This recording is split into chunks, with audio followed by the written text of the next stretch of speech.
Mm. Welcome, ladies and gentlemen, to the Mic Check, episode 228 of the Splashcast Monday Night Raw. I'm your co-host, Reggie. I'm your co-host, Norwood. Our powers combined. We are your HBCU homeboys, and we are here to check the mics, and we're going to check a little bit of everything. How y'all doing? How y'all doing? How is y'all doing? Y'all know what it is when it comes to our live stream. We do our mic check followed by, in this case, HBCU football and basketball. During football season, it's normally HBCU basketball than football. With the mic check, it is summertime. It is the boys of summer. It is baseball season as it gets started, really, because opening day was in April. So, or end of March ish, somewhere in there. So we are in the first month or completing the first month of baseball. So y'all know we're gonna talk about the Atlanta Braves. Braves chop talk. So we got a whole lot of things to talk about with the Braves. The Braves right now are the best team in baseball. You said it. You At took the the words time right of out of my mouth. Right out of my mouth. Best team in baseball. Boy, it feels good to be the best. The best. I think right now we're currently, I think, like 22-9. At this point, when we were playing the Nationals, we had 18 wins. Uh, uh, we were 6-1 on a road trip. So y'all know how it goes. We normally talk about the last week's games, but again, last week we were live streaming the Hawks, so we didn't get to actually talk about the Braves. So we're gonna try to jam in the last three series that we had: two with the Phillies, one with the Nationals. So Nope. And it's not the Nationals. It's still the Expos. Forever. the exposed. Well, we exposed the Nationals. So I mean, I'm it's a sorry, we great way to exposed put the it. Phillies. We exposed the Phillies too. We the first time we played them, I think was like the 17th, somewhere in there. We had a 3-game road trip. The beginning of our road trip, we won 9-0, 3-1, and 4-3. Sweep, sweep, sweep. Adding to the misery that is the Phillies. Did you watch any of this series? Smoking boots. It feels great to see the city of Philly get mud stomped consistently. We played well. The bats have been great. We went into the season thinking they were going to be good. I'm happy to see them be terrible. I'm thrilled about it. The NL East looks way more peaceful than I thought it was going to be. I am happy. Well, a lot there. Philly is struggling. The NL East is struggling, but the NL East is also volatile. So you could be struggling, or you get the wild card, or you could come back from 15 games down and win the division. You never know what's going to happen. That's why it's the first month of the year. But some keys to victory in this one was, man, our offense 9-0. Like the fact that we jumped out on them early. We made the Phillies play behind this entire first series. They only scored 3 runs in 3 games. Beautiful. 3 runs in 3 games. Beautiful. I don't know what y'all think about the Braves pitching, but let me tell you, an ERA of 1 is pretty damn good. Tough. It's gonna be damn tough to win. And we are getting healthier. And in the meantime, the guys who have to do their job are doing their job. And I appreciate that. One thing that I say all the time: do your homework early. The more of these games we can win against division opponents will help us out on the other side of the season. So trying to contain myself. We didn't just beat them, we smothered them. Like it was over with from the very beginning. Our pitching staff looked good. Martin Perez, who, if you there, okay, Martin Perez, if you remember, y'all might not remember, Martin Perez was cut, and then he was brought back on a minor league deal. So for him to come back up and pitch 6 innings, shutout baseball in game 1 of this series, revenge. I don't even know how you take revenge on your own team, but revenge. And we are the kings of callback. Yeah. Jesse Chavez. MLB facts. Stop posting that shit every time because I think he coming back every time. I believe it. But and then of course Chris Sale. Chris Sale, bruh, I don't know what bacchiotomy he had, Oh man. but the last 2 years, bruh, this game he had 7 innings pitched, 1 earned run, and it was a home run in the first inning, if I'm not mistaken. And then of course, sensation. The bats are always hot with the Braves. 2 home runs for Austin Riley in game 1. Michael Harris broke out of his slump a little bit, had a home run, 3 hits in game 3. And then, of course, Ozzie Albies with the clutch comes back. We talking about how we beating the Phillies and ain't even talking about Acuna. Yes, who's not been playing the greatest. But Mike Harris looks like what we paid for. That's very exciting to me because last year it was almost to the point like, are we gonna go in a different direction type of thing because he was playing so poorly. Just to have him back and play like this brings me a lot of hope, a lot of optimism. I also want to say congratulations to Mike Harris. If my antennas and hypothesis are correct, he just had his child. He just came back from having his baby at the beginning of the season, which means his wife was pregnant for at least 9 months, right. At least 8 months. So he was going through struggles, but for somebody that has children and has to go through the process of bringing children into this world, it's probably a lot. And you're right, Sneaky. Whoever our hitting coach is, I got to go back and look at the new staff. They changed Acuna's swing, and he's been playing well until this last little slump that he's about to get out of. And then they changed Mike Harris' swing, and he has been bombs away. So shout out to the Braves, man, just destroying the Phillies in this series. We needed this. We needed this. We needed to get a good start. I'm trying to hold my expectations, anticipation, feelings, emotions, all of them, because we're playing great baseball. We're playing great baseball. And this is on the road too. This is the beginning of a road series. Then we had to play 4 at Washington, and y'all know Washington doesn't like us. We don't like them. Nobody in the NL East actually likes each other except for maybe the Marlins because they're kind of, I like the Mets. I love the way the Mets spend their money and then find a way to be terrible. So I love the Mets. Go Mets. MET. Yeah. Mets.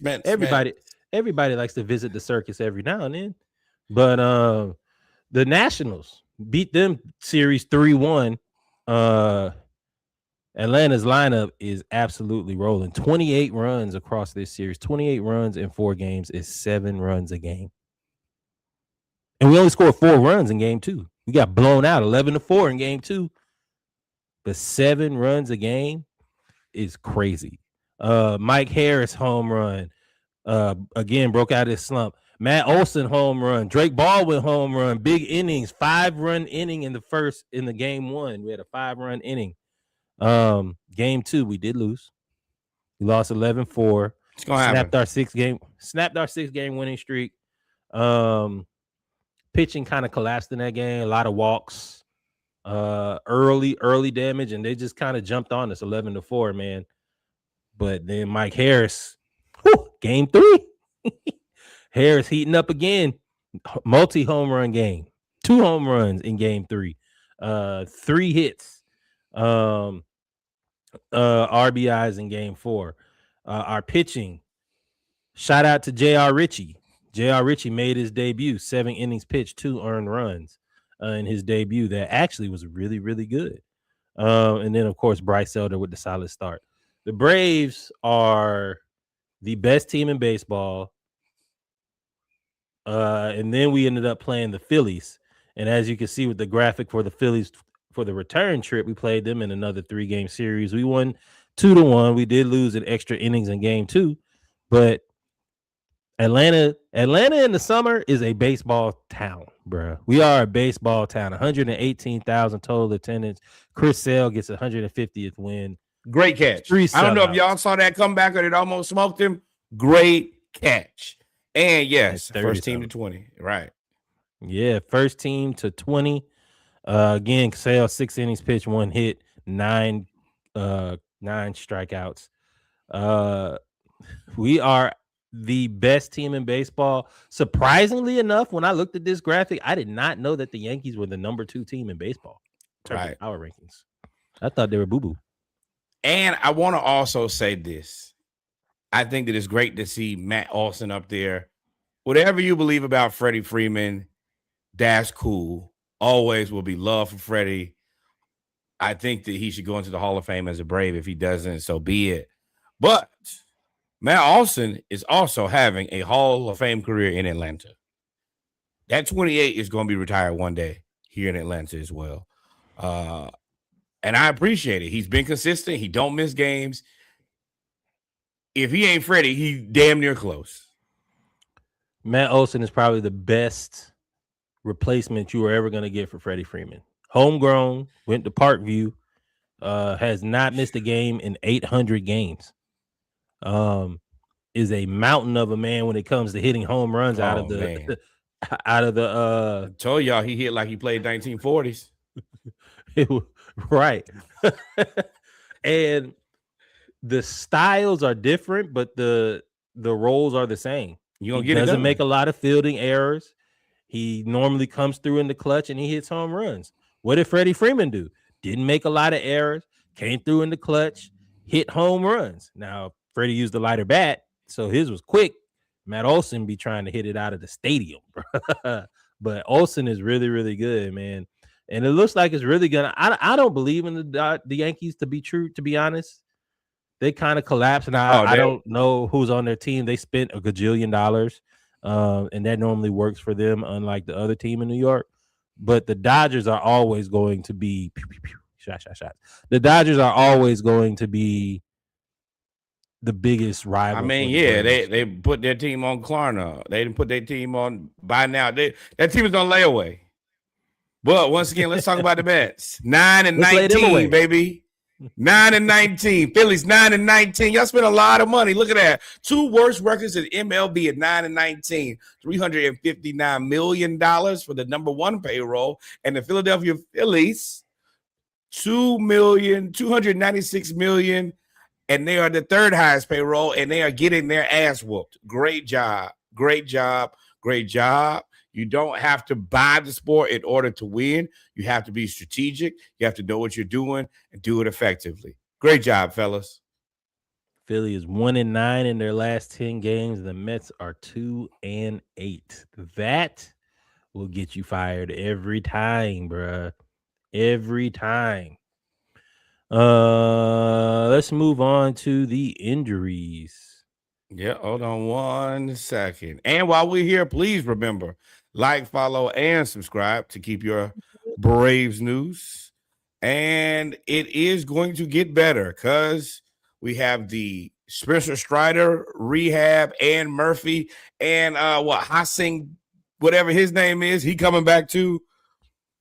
Playing good amidst injuries makes it exciting because when we get back to full strength, we might be unbeatable. The Braves hitting has always been stellar over the last however long Acuna's been here. We've always been pretty good hitting. For our pitching to stay afloat and look really good at times is what makes the rest of the major leagues nervous. This is why everybody's picking the Braves to be the best team in baseball. Spencer Strider is almost back. He's almost back to ace form. I think he had his last outing at 5 innings pitched, 80 plus pitches, 7 strikeouts in AAA. Sean Murphy went 3 for 4, 2 RBIs, multiple hits, and is also expected to be back in May too. Both are expected to be back mid-May. Of course, Spencer Strider is going to go and be the ace off top. Strider had 7 Ks in 5 innings, and Sean Murphy had a double and 2 RBI.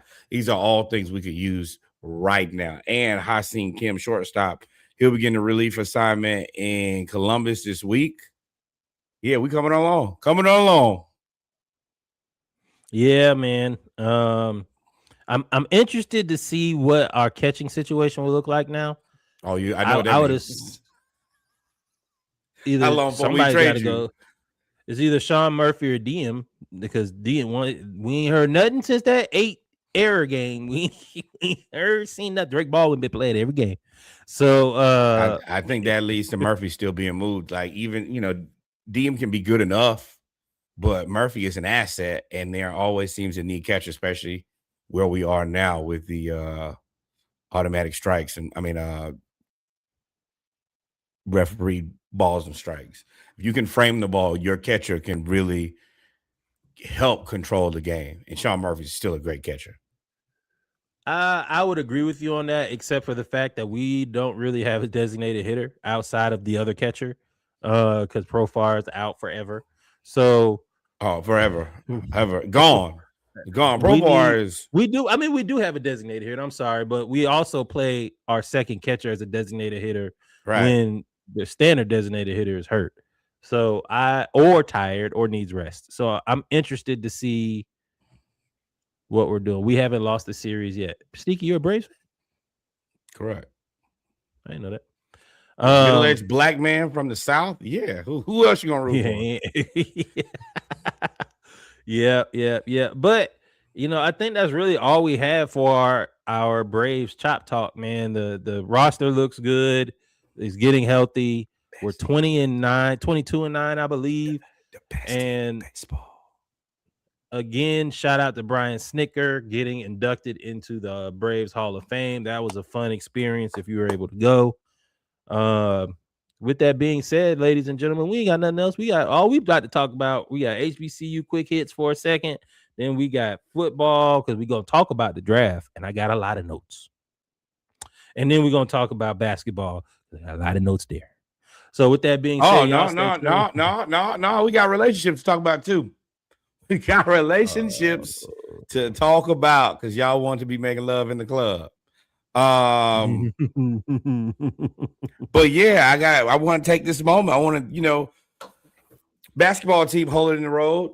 Football team has made some decent moves, but I want to take this moment to soak up what it feels like to be the best team in baseball. I want to smell the air. I want to feel the breeze on my face. I know it's early, but I really appreciate it. My teams have all struggled, and I appreciate the Braves doing what is asked of them right now. It means the world to me. Yep. I agree. With that being said, ladies and gentlemen, thank you for tuning into the mic check. If you are listening to the playback, go right on over, press next, go right on over to episode 228 of the Splashcast Live. Follow, subscribe, and share. We'll be right back.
Welcome, ladies and gentlemen, to episode 228 of the Splashcast Monday Night Raw. I'm your co-host, Reggie. I am your co-host, Norwood. Our powers combined. We are your HBCU homeboys. Welcome to another show. We are blessed. We are highly flavored and happy to have you here. And the Braves still numero uno in this thing. We appreciate y'all for tuning in. Please go back, if you're listening to the playback, go back and listen to the mic check. We talked about the Braves being, as you heard it, best team in baseball, 22-9 at the point of this recording. The Braves are kicking ass. And I like to see old boy from the Mets. I don't know what sports show he worked for. I would love to see him melt down about the Mets every day. It brings yeah. the dude who lost all the way. I love it. He brings all the joy to my heart every time. I watch the whole meltdown every time. And I can relate because that's how I am when I watch the Hawks. But y'all know what it is when it comes to episode 228 of the Splashcast. We do HBCU news around the culture, probably about football and basketball. That is, and that's a shot back, a call back to our live stream. Go back and watch our live stream of game 2 of the Eastern Conference first round matchup between the Hawks and the Knicks, which we'll talk about in a little bit. We're gonna start right with our HBCU quick hits.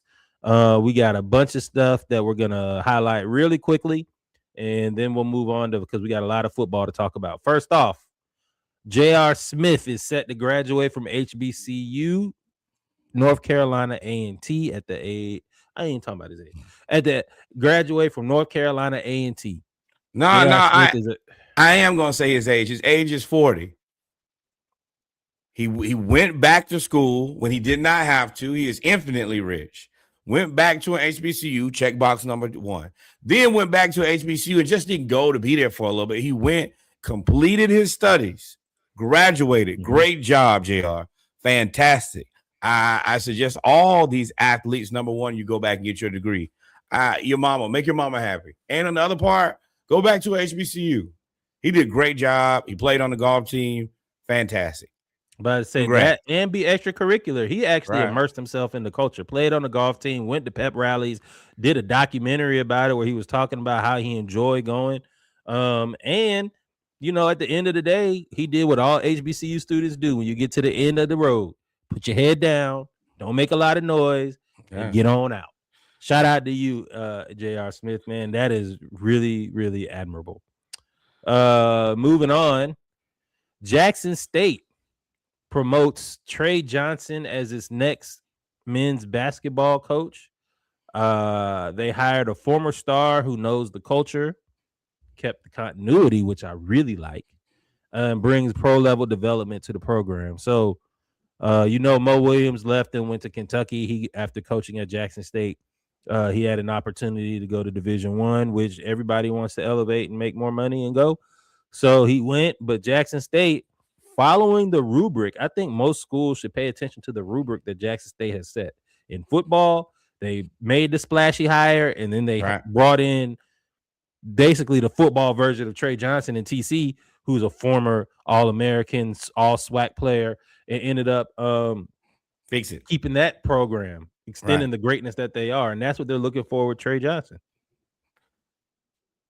I got to give Jackson State a lot of credit because it is a lot to take on Deion Sanders and become the spectacle that became. And after Deion moved on, at that point, you have to stabilize and continue the program. And everybody can't do that. We see that in a lot of these Power 5 schools where you go up and then 1, 2 dominoes move and then you out of there. Or, you could be FAMU and lose Willie Simmons and then everything never looked the same again. So I congratulate Jackson State dealing with everything, taking it in stride, and continue to be able to hold the standard. Great job. Yeah, man. Trey Johnson, former SWAC player of the year, one of the best players in school history. And you're going to hear this common denominator with Brian Stith as well when we move on, is there's really good pro experience and player development.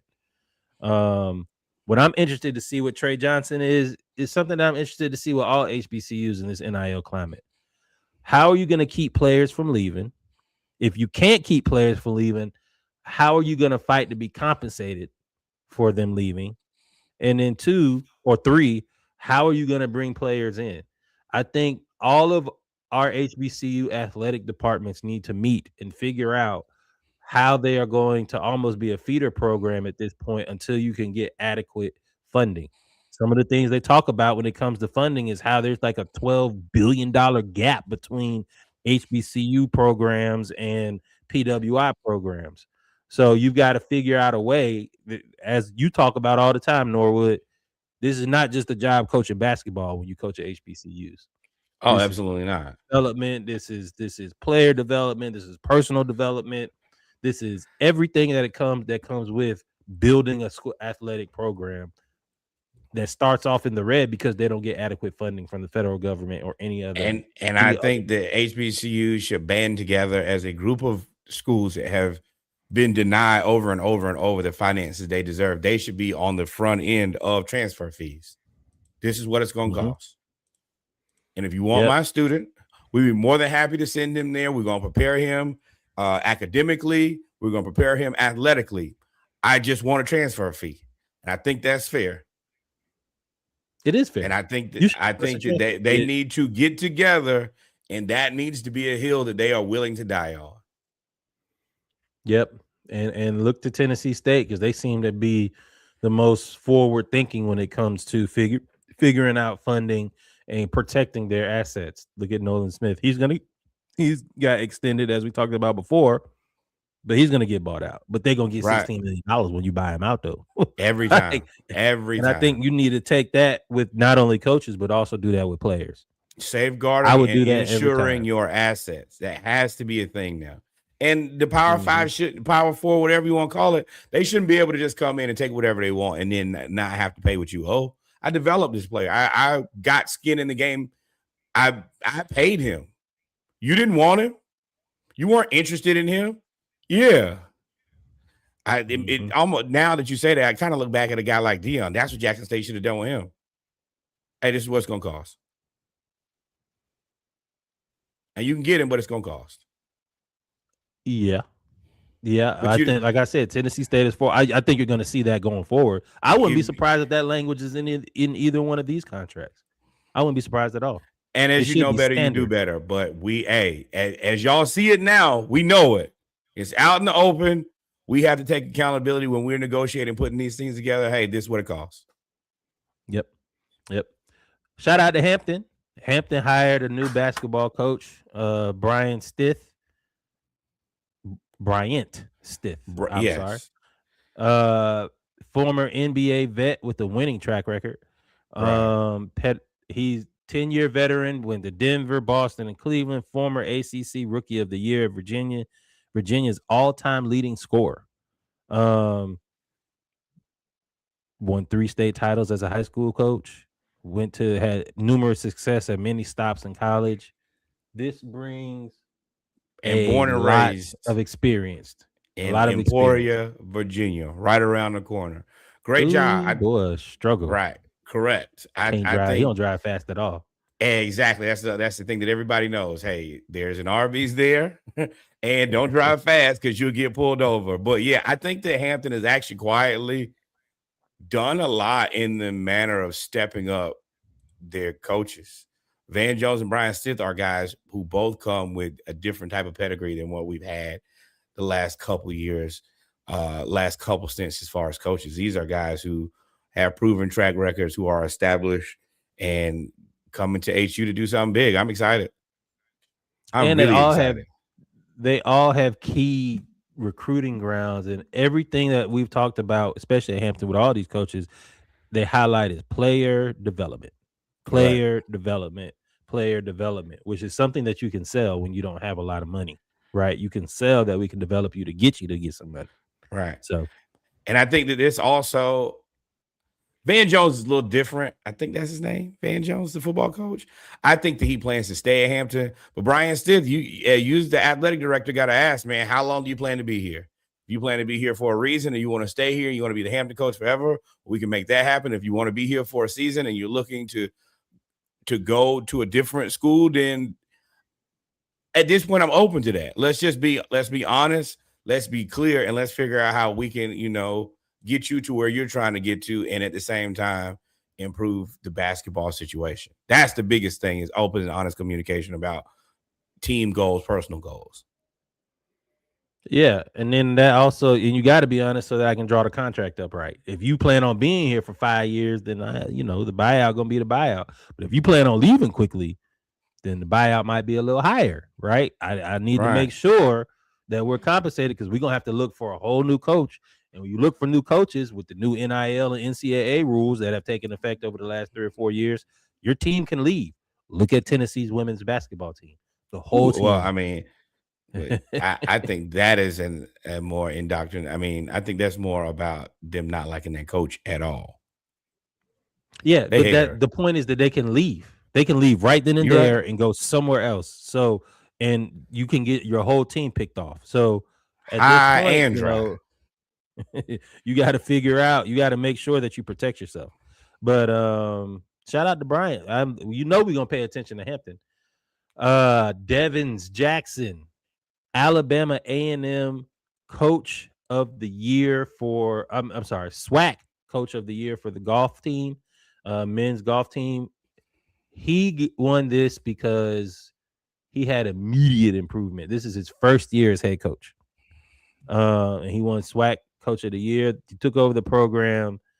And although they did finish 6th in the SWAC, they were terrible last year. And they were competitive, and they actually gave some Division I schools everything that they could handle. And he finally got some individual champions as well. Vicente Rodriguez won SWAC individual medalist honors. And then, of course, also had all SWAC level players showing strong player development. I really appreciate when the coach of the year just doesn't go to the absolute best coach, like the guy who just won the most games or, had the best team, but like taking a team that was not anything and making them competitive. That's coaching.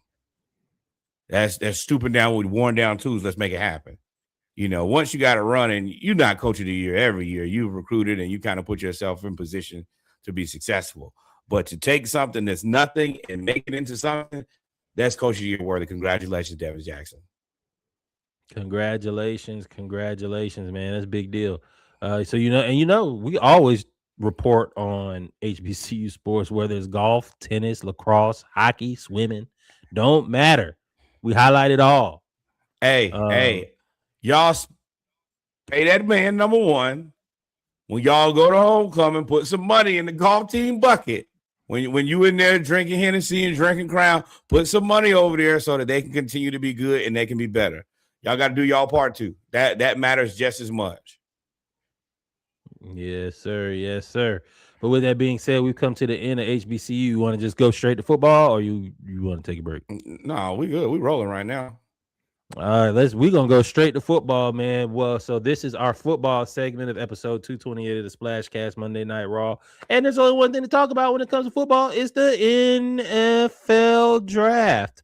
So what we're gonna do, we're gonna talk about the NFL draft. We're gonna talk about it by, of course, the Falcons, but we're gonna talk about it by division. What? Oh, yeah, we're gonna talk about it by division.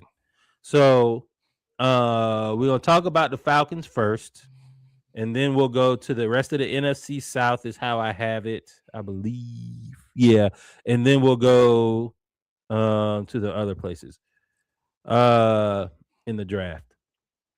Let's start out with the Falcons here. Falcons drafted Avion Terrell first, Zachariah in the second round, Zachariah Branch in the third, Kendall Daniels in the fourth, Ontario Thompson, Harold Perkins in the sixth, and Ethan Onanwa in the seventh. What do you give this overall grade for this draft? I love this draft. I will give it somewhere between a B+ and an A-. You want to talk about each player individually or quick hits for the guys who I love? No, just well, we could talk about the fit of each player individually. That's fine. We kind of have known for a while about the potential of Avion Terrell joining the Atlanta Falcons. It's been rumored. It's an AI picture, huh? Yeah, because the numbers are not right. Because that's definitely AJ Terrell's number, and he's in Avion is 12. They're 12 and 24. But Avion is light skinned. Correct. All of the above. Um, but I like this pick. Number one, they talking about he'll be another one of the nickel corners between him and is it Billy Bowman? Billy Bowman. And yeah, I think number one, that shores that spot up. Number two, I think that this is also a AJ Terrell negotiation. We all want AJ Terrell to be a lifetime Falcon. I think that picking his brother is a show of good faith. I think that should, and hopefully, maybe take a little hometown discount since we did him a favor. Nah, I ain't doing that. But what is I don't know if I give this draft a A. I do like the Avion Terrell Zachariah branch picks for me. The Kendall Daniels picks was interesting.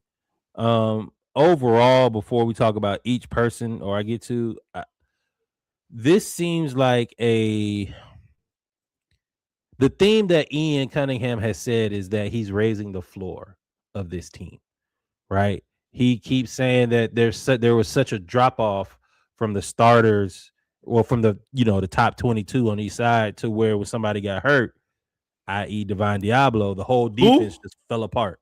Who? Who is that next guy? We ain't never seen him before. Right. And we didn't have a lot of options if that next guy didn't work out. Like when JD Bearchan was getting cooked on and Shanahan kept running the same offense over and Can't swap over him again, out. we've got to be able to swap them out. So I do like that they're raising the floor. They added functional depth to literally every position. Before we go defense, offense, or whatever, we can go Avion Terrell. We just talked about him.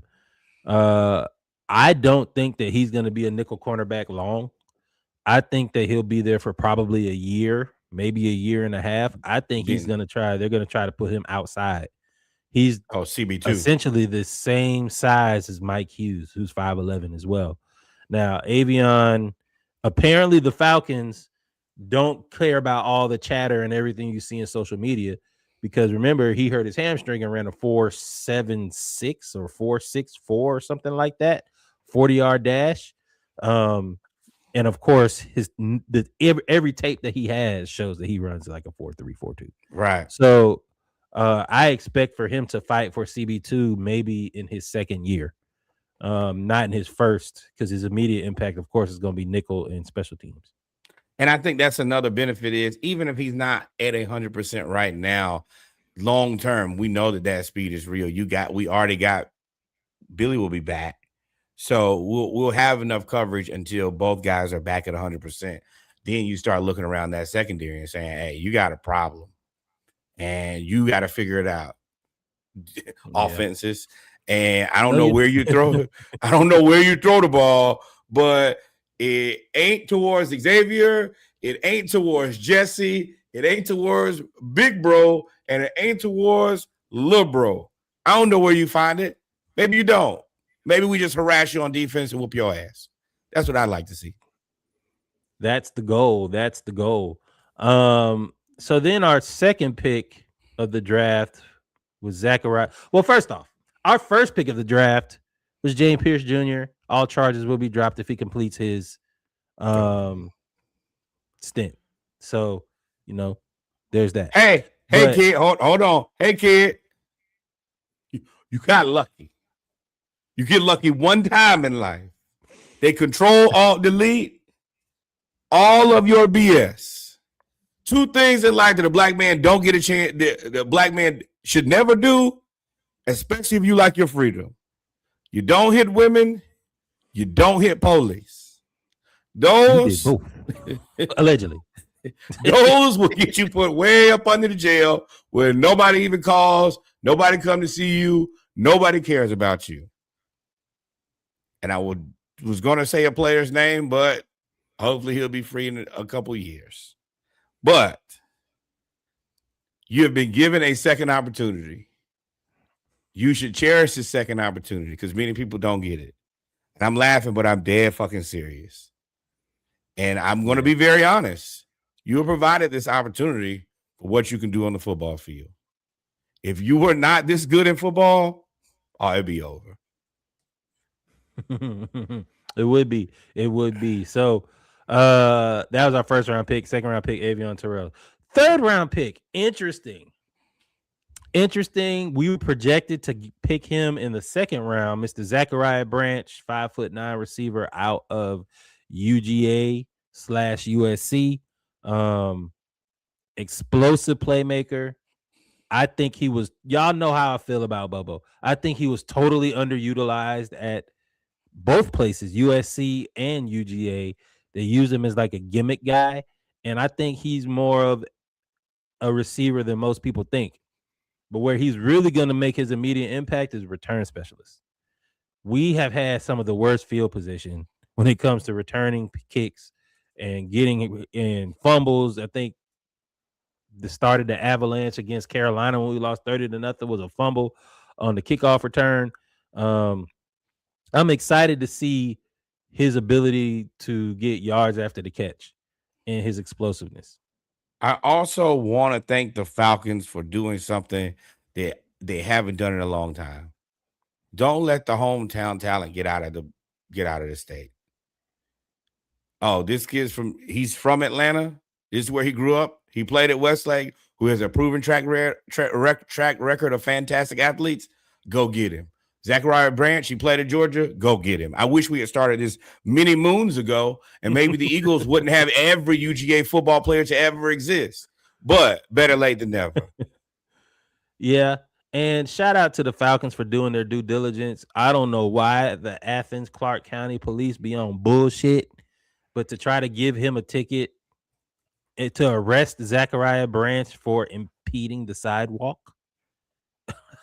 because a cop said he was too close to him while he walked by, knowing that the draft is in 2 weeks or is in a week, is disrespectful. And shout out to the Falcons for actually doing their due diligence. Bro, get the hell out of Athens.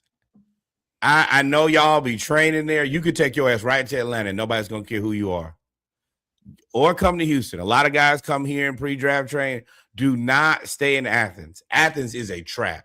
Y'all know how big and little that city is. Clark County be on bullshit. And if you went there, you know it. And for you to stay there, it's a trap. It's a trap. And you see it every week. Yeah. Somebody locked up for something. Now, a lot of times they did something worth getting locked up for. But if you get your ass out of Athens, I think that it will probably do you a lot of good. And I don't know why I'm saying that to UGA players, but y'all black men, I want to see y'all do better. Yep. Now, his run after the catch and speed ability is interesting. What's more interesting about this draft at wide receivers, he's the only one we drafted. We didn't get Ted Hurst, who ended up going to Tampa Bay. And we didn't really sign any undrafted free agents that are going to make some noise at wide receiver. So for me, as much as I like this pick, I don't know if I like it, but it's more telling to me. I don't know if we're actually going to get rid of Kyle Pitts now. Now, I know there's been some rumor that we were going to trade him for some day 2 picks with New England. That probably may not come to fruition unless they plan on doing it next year to get some day 2 picks next year. But with Zachariah Branch being 5'9", and then Drake and Kyle Pitts being 6'4" and 6'6" respectively, I expect for us to keep Kyle Pitts and use him as a red zone target, unicorn type player that we started to last year. Yeah, for me, a name that's still out there is David Njoku. I'm still interested to see what he can do. Of course, y'all know I'm kind of passed on Pitts at this point. I think that. So you would trade him? Yeah, absolutely. There are some interesting receivers. Diggs is still out there. Tyreek still doesn't have a home. Diggs ain't coming to Atlanta. I think that Diggs will love everything about Atlanta. I think that we have the thing that he likes the most. We have a surplus of that in Atlanta. And I think that is interesting to me. Also with this Zachariah Branch, hey man, it is time for this offense to get sexy. Put him in whatever position y'all want to, run him in motion, hand him the ball, throw him the ball, put him in the backfield, and let him find his way into space. That has to be a thing because him and Bijan are a lot of speed to deal with. Scary. I want to see him and Bijan on the field at all times. I don't know how you made that happen. I know it's not going to happen because different packages and running the ball and et cetera, et cetera, et cetera. But as much as humanly possible, I need Bijan, I need Drake, I need Kyle Pitts, and I need Zachariah Branch. Whoever and Jahan Dotson, I guess, because I forgot about him. We signed him. He's supposed to be speedy guy. So I need all of those guys on the field, and I need us to take advantage of it. Now, who throws him the ball? We don't know. But somebody. They making it easy for you in the skill position wise. Right. They are making it easy. Hey, Branch, you take the top right off that offense, and now you got even if you're throwing the Bijan in the flat, he's 1-on-1 now. And what does he do? What does he do better than everybody? Make a miss. Yeah. So I think that was a good pick. This next pick for me, I did not see coming. I looked at all of the draft visits and all of that, and we only had one with Kendall Daniels out of Oklahoma. Now, he's a 6'5" converted safety who has converted to linebacker. He is the hybrid. Basically, he is like the wing of football. How the wings now are like 7 to 7 feet, and you can do whatever as a wing. He's like that. At 6'5" as a linebacker, he's good at blitzing. This is 100% an Ulbrich pick. Ulbrich talks about versatility and blitzing. We're gonna blitz you, it's gonna be versatile. And he's 6'5" and he's 240. I mean, James Pierce is 6'5", 245, right? So, I mean, except for he plays as the linebacker position where James Pierce plays with his hand in the dirt. So, I'm interested to see how this works. This shows me that it is going to be full competition at linebacker to replace Caden Ellis and fill in the other middle linebacker spot. I think that this, and I'm gonna go ahead and kind of, because him and Hal Perkins are kind of similar, where they kind of do a little bit of everything. I think the Ulbrich is going to disguise everything. You don't know who's coming, who's covering, and now you have a lot of guys who have good size and good speed. You throw Devon Diablo in the middle. Well, I mean, I'm trying to temper my expectation, but you got Devon Diablo in the middle, and everybody is we're really just playing a bunch of safeties. That's really the honest truth. We're playing a bunch of safeties in the middle of this defense. And if you want to get pass happy, all of these dudes have good hips, they can move, and they can cover. And they're used to doing it. And our bigger safeties, the middle linebackers, are really good sideline to sideline. Correct. Kendall Daniels, while he didn't go crazy at the 40, I think he ran a 4.7, but his shuttle time, his sideline to sideline motion, I watched him at Oklahoma. I didn't watch much of him at Oklahoma State, but at Oklahoma, he looked crazy. And with this defense, shuttle time, the shuttle time is more important to me than the 40. When are you running a 40 at linebacker? Never. Yeah. And for me, y'all got Harold. Yeah, so we'll get to Harold Perkins, but for me, the fact that he can blitz and he's 6'5" and can knock down passes, and you can now run around because we got all these defensive linemen that can, we got Harold Perkins, and we got all of these defensive linemen that can basically eat up the run block. Now we added Mason Smith at our nose tackle.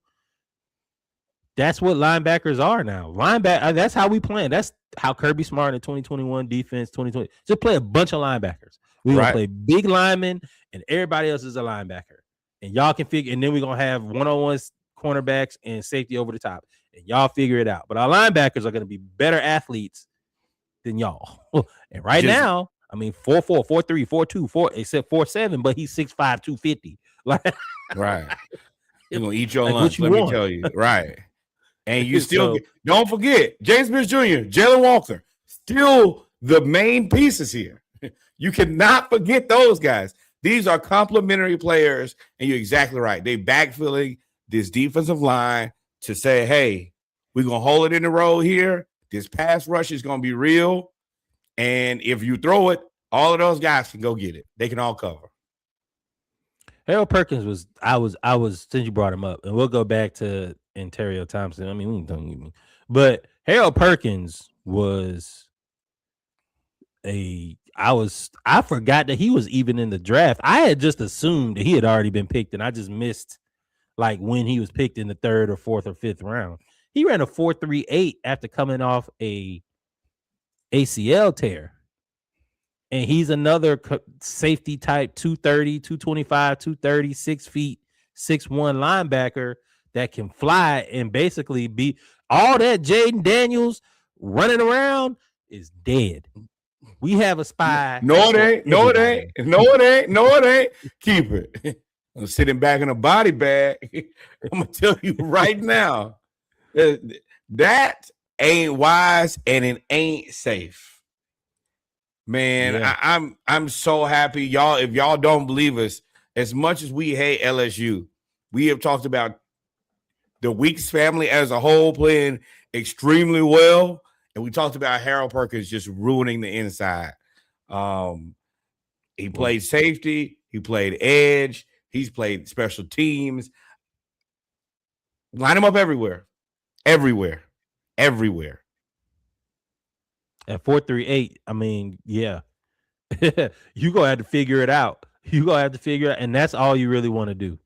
And then of course we added some depth. Ontario Thompson, who I call this the Rook Oro replacement. I think 6'2", 315 pounds, playing weight.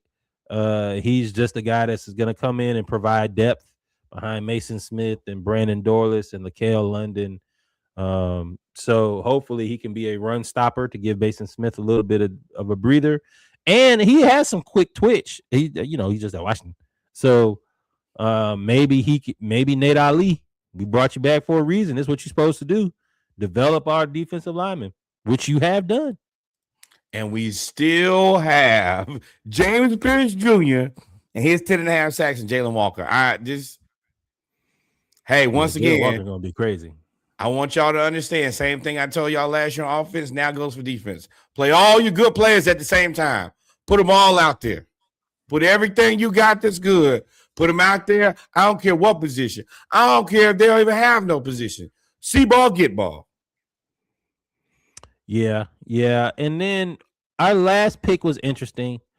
I didn't think once we got to the 7th round, I didn't think we were going to go offensive tackle. We got Ethan Onanwa, who is the offensive tackle who went to Ohio State.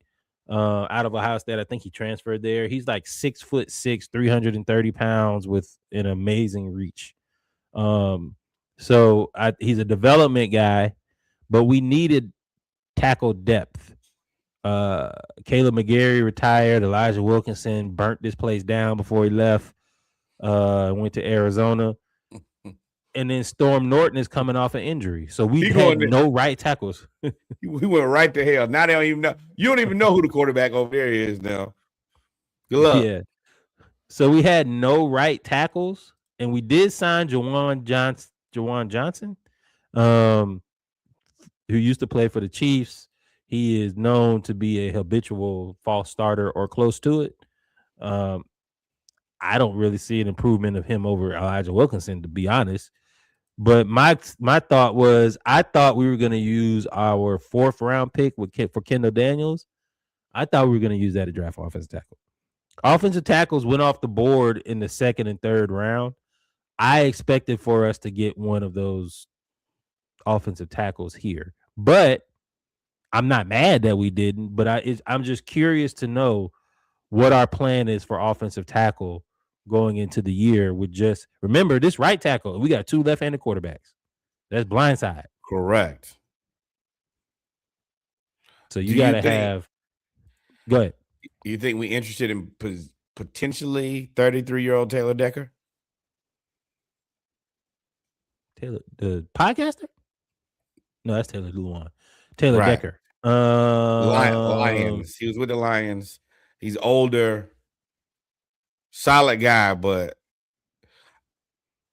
there are some guys laying around that I think we could kick the tires on because we got to have something. We gotta add to it. I don't know how we do that. Even in our undrafted free agent, I also expected us to maybe look at center too. We didn't really do that. Decker is nice. Yeah, Decker is nice if we can sign him.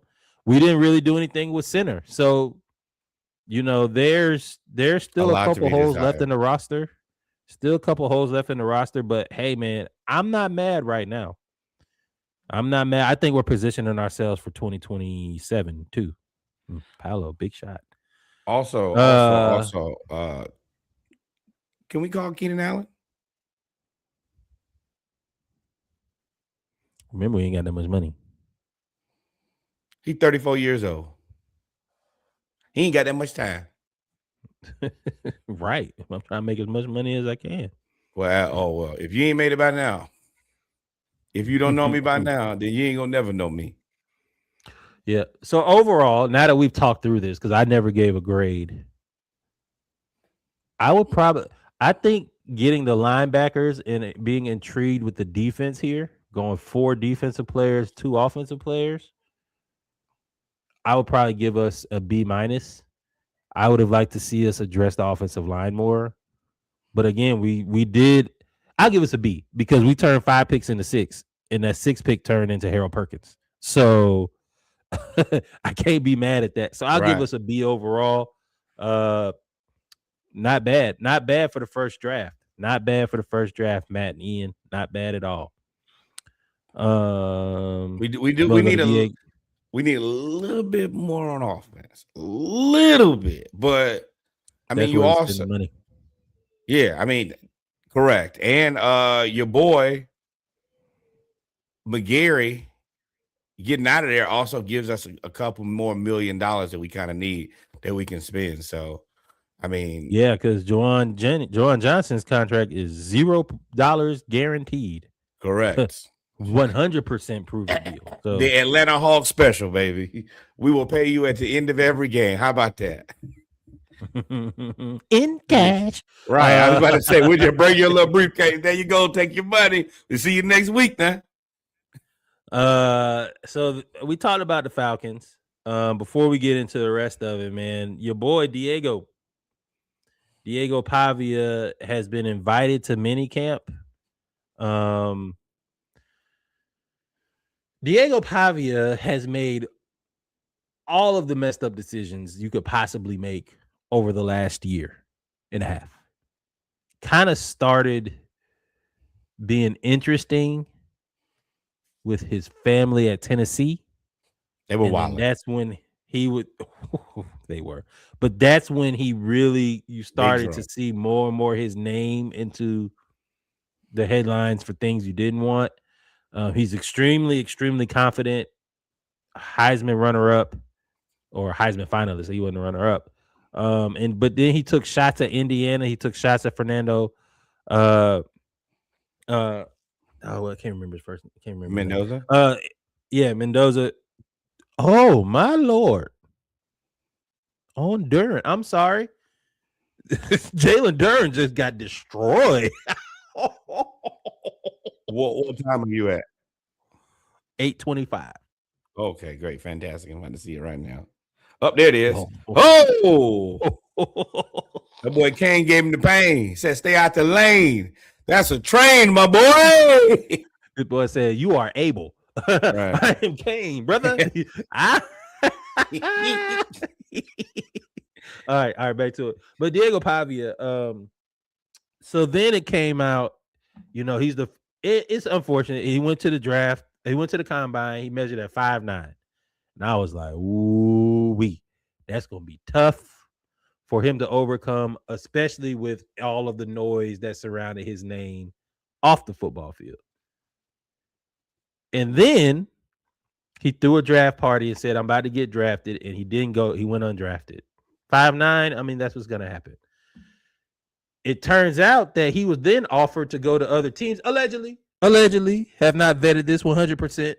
But the Carolina Panthers were interested in him amongst other teams, and he turned them down to be invited to a mini camp to go play for the Ravens to earn a spot and try to beat out Snoop, which I don't see that happening because there's a lot that goes into being a backup quarterback versus being able to just run the offense. You got to be able to almost be a second coach, assistant coach, or an analyst.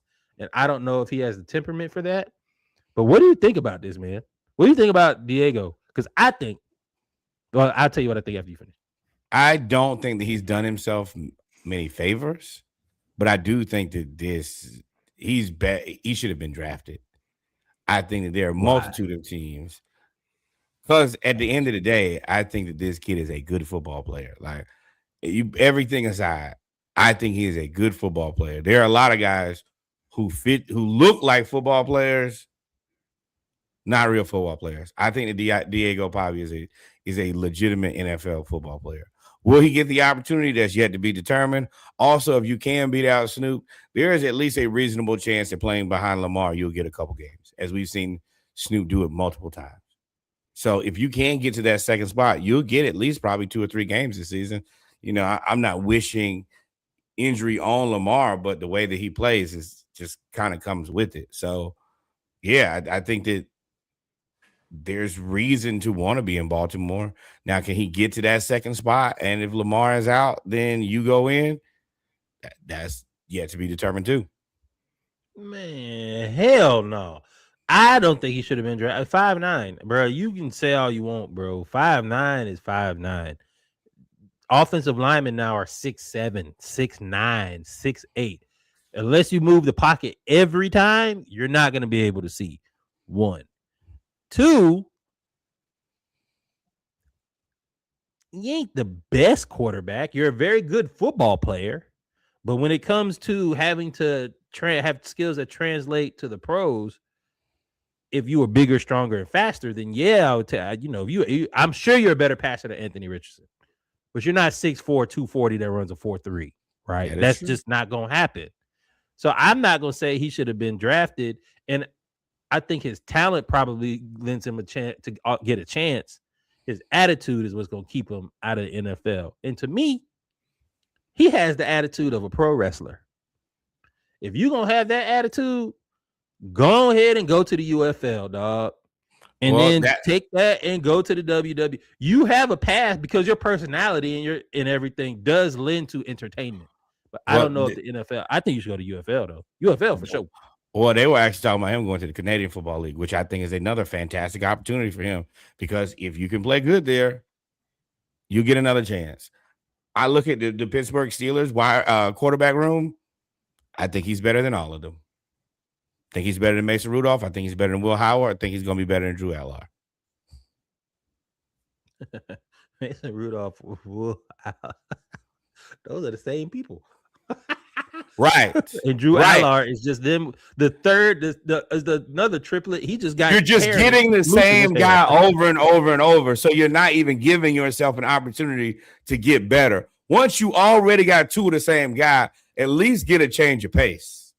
Kenny Pickett. You remember they drafted Kenny Pickett? Same dude. Like, right. Yeah, I don't know. And that's the Steelers love a Pennsylvania.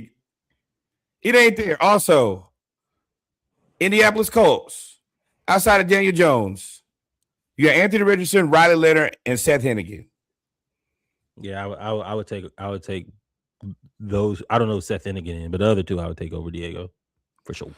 But what I'm saying is I'm in a place where I can roll the dice on a third quarterback. Not in the Colts. You ain't in the place to roll nothing. All of y'all are on the high seat. Who else? Oh, Los Angeles Chargers. I think Pavia better than DJ Uiagalelei. Why? Because Uiagalelei don't do nothing but throw interceptions. 5'9", bro. They got 3 mountain mammoth tackles. They just drafted a 6'8" dude to pair with their 6'8" dude to replace their 6'7" guy that's coming off of this injury. And they got like a 6'5" center that they just drafted. 5'9", bro. 5'9". Russell Wilson was short. Drew Brees was short at 5'11". And that was 20 years ago. I'm cool with that, but I just think that I look at I was gonna say Arizona, I but think you no, just like Arizona ain't Diego the place. Pavia. I think you just like I Diego Pavia. I think I think that sometimes you have a guy who's just a good football player. So I you think try he's it. Doug Flutie? There's We how ain't had many one. 5'9" quarterbacks have made it? We ain't had one in a Doug long time. Flutie, and he's not fast enough to switch to the receiver like No, he's a Julian quarterback. Edelman. He's a quarterback only. But go to that's the other thing. Go to the Canadian Football League, ball out. Go to Ball the out, UFL, man. ball out. Because that's the other part is if you're that good, you will be undeniable. Maybe you got to take a different path, and some is your fault. Your family going to the game, your mama shaking butt, drunk. You didn't put yourself in a position where you were undeniable. Sorry, just is what it is. Yeah. But take this, put a chip on your shoulder, and figure it out. I ain't against that either. You've Yeah, seen a lot yeah, of black yeah. quarterbacks have to do way more. So yeah, bro, get in line, make it happen. I knew that was coming. Um, so shout out to Diego Pavia, man. Hopefully you get it together, man. You fix your attitude. But all right, so now we gonna go by division. Who had the best draft class in each division? Now that the draft is over. Start with the NFC South. NFC South, you had Tampa Bay, Carolina, New Orleans, and Atlanta. We just gave Atlanta, I'm going to average this out to giving them a B. You have Carolina, who to me had an extraordinary draft, as well as Tampa Bay, as well as New Orleans Saints, which it pains me to say that. So, with that being said, who do you think had the best draft in the NFC South? I think the Saints knocked this shit out of the park. I know, and it pains me to say that, but the Saints, they I had think a I great told draft. y'all last year when everybody was like, "Oh, Tyler Shuck, all of this." I was like, "Hey, man, it's not that bad of a pick." Now you got him, Jordan Tyson. You went and got that defensive tackle Christian Miller, Oscar Delp at tight end. Then you got Jeremiah Wright at offensive guard, and then you went Bryce Lance. I think that they're preparing themselves for a turnaround. I hate to say it because I wanted them to continue to be terrible, but they are a very, very interesting team. They continue to draft well. I forgot old boy from Texas they play offensive tackle last year. Oh, Kelvin Banks, they knocked out of the park. They are. I don't like it. I don't like it. I don't like it. But respect to them for that. They're doing what you need to do. Shout out to them for tripling down on wide receiver. They got Jordan Tyson, Bryce Lance, and Barry Brown. They have the total package receiver, Bryce Lance, who's the freak avatar athlete, and then you have Barry Brown, who's a really good slot receiver. Remember, they lost Rashee Rice. Then they added Oscar Delp from Georgia. I like Christian Miller. He's really good. But Oscar Delp is 6'6", 245, and he ran a 4.5 40 at tight end to go along with I think I said Juwan Johnson. I think he's the starting tight end. I can't remember the other guy for the Falcons who we signed. But Man, they got him at tight end. So they can run double tight, and they added Travis Etienne, and then they fortified the offensive line with a guard. Hey man. Olave, Tyson, Etienne, Kamara, Kelvin Banks at left tackle. I forgot about Olave. I wonder if that means they're gonna move Olave. No, hell no. Now you got to make life decisions. Which one you gonna guard? Like this was Jordan Tyson, Chris Olave is a sneakily good young tandem at tight end. Wide receiver.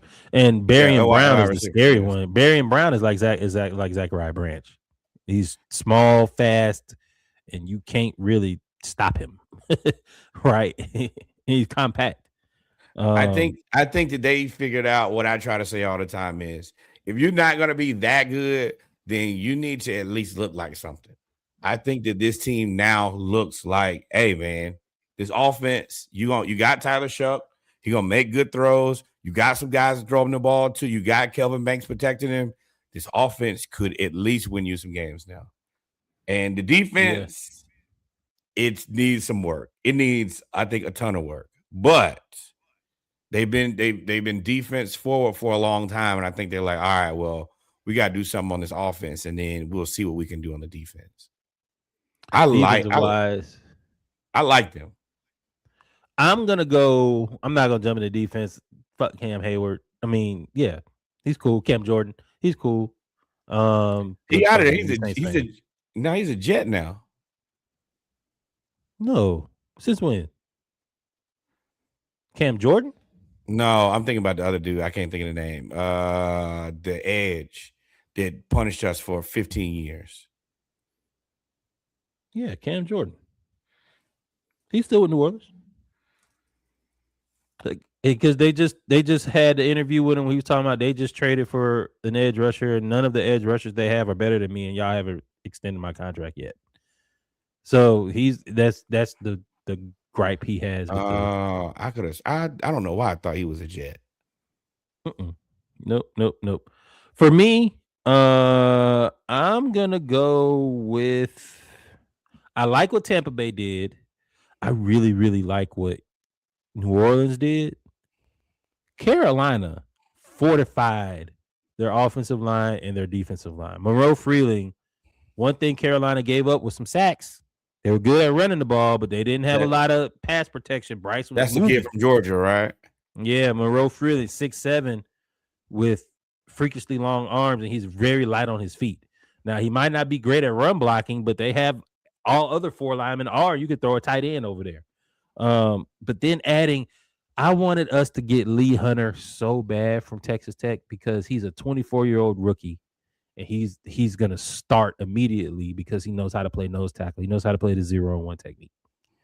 And they drafted him, and I was tight because the theme of the NFC South so far is we're going to make sure we're not going to let Bijan run for 24 million yards again. Every team in the NFC South drafted a defensive tackle. Every single one. I think that's wise. I mean, also look at everybody else. You got Etienne and Kamara. The Bucks, they got Bucky. And the Panthers, who they got around? Nobody. Zach Charbonnet. That's why it's interesting for the Panthers that they didn't add a running back. But they did add Chris Brazzell, who's a 6'5" wide receiver. Xavier Legette, your thing shall be gathered because Chris Brazzell and Tet are crazy together. 6'5" and 6'5", and they can just throw the ball up and jump over you to catch the ball. And then Brazzell ran a 4.3. And you might be able to clean Carolina did. You might be able to clean up on a running back. It's gonna be and somebody. Then Will Lee at cornerback. They got a top safety. They got a top line center. Bruh, I think the Panthers knocked it out of the park, man. I think the Panthers adding Lee Hunter pairing with Derek Brown is ridiculous. You can't do nothing. You can't double team him because Lee Hunter gonna take the center and the guard. That means you're gonna leave the guard on Derek Brown? No. So like what you gonna do? I think Carolina knocked it out of the park for the NFC South for me personally. I give it to them. Let's go NFC East. Bro, what the Cowboys gonna do with George Pickens before we talk about anything else? Sneaky, since you here. What they gonna do? What does Jerry always do? Have a good situation, find a way to fuck it up. Per the usual. Overpay George. He's gonna overpay George right before training camp. He's gonna wait. He's gonna wait too late, and he's gonna have to pay him. And then it's gonna be whatever. And I don't know why Dallas does these type of things. And you know that he is temperamental. You know what comes with Pickens. As good as he is, he's a lot to have to deal with. And I also get it. Hey, bro, y'all not finna have me out here. Last year, when your wide receiver got hurt, wide receiver one, allegedly, who put the team on his back? Hell, when he came back, who was still doing the job? A lot of them days, it was me. And you think you're not going to pay me? Are you crazy? So I can get out here and get hurt and then not get my money? Not doing it. And if not me, then who? Yeah, because he hasn't signed a franchise tender. Um, I don't know what y'all are doing. Don't know. I This wonder is. where he goes if you don't, because he wants more money. He wants 30 million. I mean, that's what you're gonna have to. That's the probably going rate for George Do we Pickens. not think that he's worth $30 million? Oh, talent wise, yeah, but I mean, he stayed out of trouble while he was there for the 6 months he was there. So, He carried y'all when y'all needed somebody. And the Steelers, y'all look stupid in the face with DK, which I so, yeah, he leaves voids where he goes. I uh, 1000%. so yeah. I whatever happens with George Pickens, that's what I'm paying attention to. All right, back to the NFC East. You got Dallas, the Giants, the Commanders, I'm hold on one second. and the Eagles. I think that Pickens to Arizona makes a ton of sense. For who? That I don't exactly know. Might be a pick. I'm not giving you a lot because I got to pay him. He's not under contract, so I have to pay this guy. You can't afford you can't afford him or don't pay him. I give you a first round draft pick for him. I give you a 1 and a good draft next year. And then you let me have Marvin Harrison Jr., George Pickens, and Trey McBride, and Jeremiah Love and Tyler Algier. And we ain't got to pay a whole lot of money to Jacoby Brissett or what? Ty Simpson went there? But yeah, Jacoby Brissett's gonna be Carson Beck. Third correct. round. That's the one. That's the one. Carson Beck, not Ty Simpson, but even though kind of the same guy, just a little different. No, we're gonna talk about that move too, because that shit didn't make no sense to me either. But we'll talk about that too. But yeah, Jacoby Brissett. So I'm not over invested at the quarterback position, and then I could just have weapon after weapon after weapon. And I don't know who you're gonna go out with Marvin Harrison and George Pickens and Trey McBride, especially after the season McBride had. Then you have Jeremiah Love and Tyler Algier. You've made an offense literally out of nothing. I mean, yeah. See what the coach gonna do.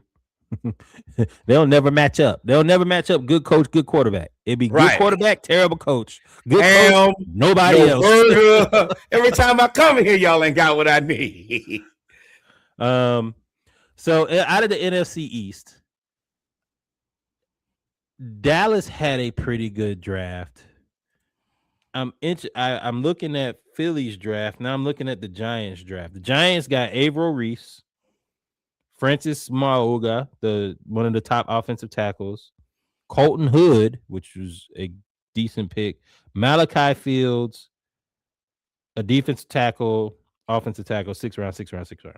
So their top 4 picks are all projected to start. Averill Reese, Mauga, Colton Hood. How Reese gonna start? Thibodeau gonna start. Burns gonna start, and Abdul Carter gonna start. They all gonna just. That was my next thing. Was Kayvon Thibodeau has been on the trading block. I'm surprised there weren't a lot of trades for players in this draft, which was very interesting to me. A lot of these, and I don't know if that has to do with salary cap. You know, that you gotta wait till post June 1, but normally they'll announce it. They'll say post June is when this trade will become official. I like the Giants, what they did in terms of reinforcing. They need an offensive tackle. Ever since old boy from Georgia got hurt, Andrew Thomas, they just can't figure it out.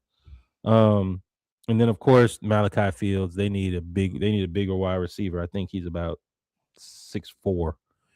So they need a bigger wide receiver.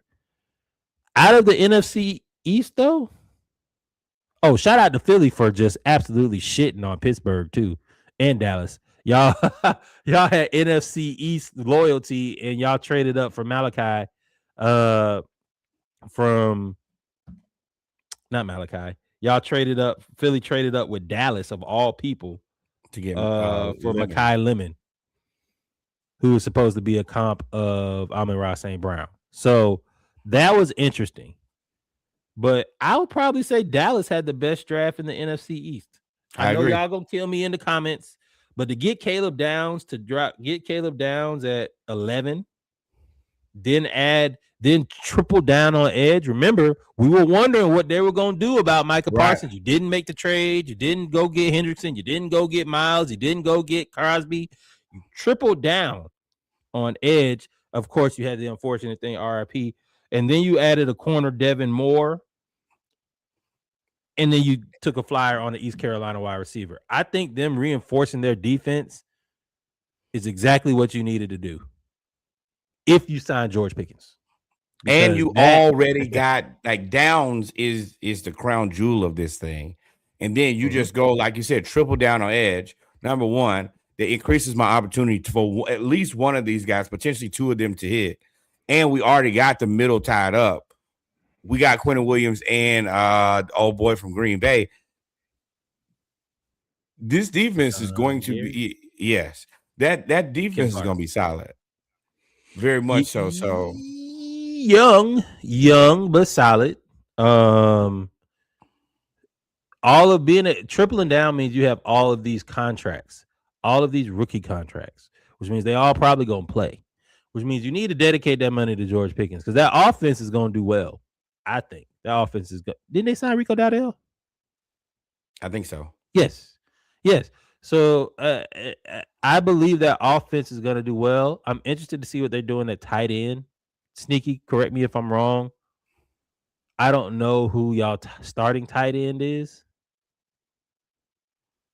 but I think y'all should have went and got Darnell Washington personally.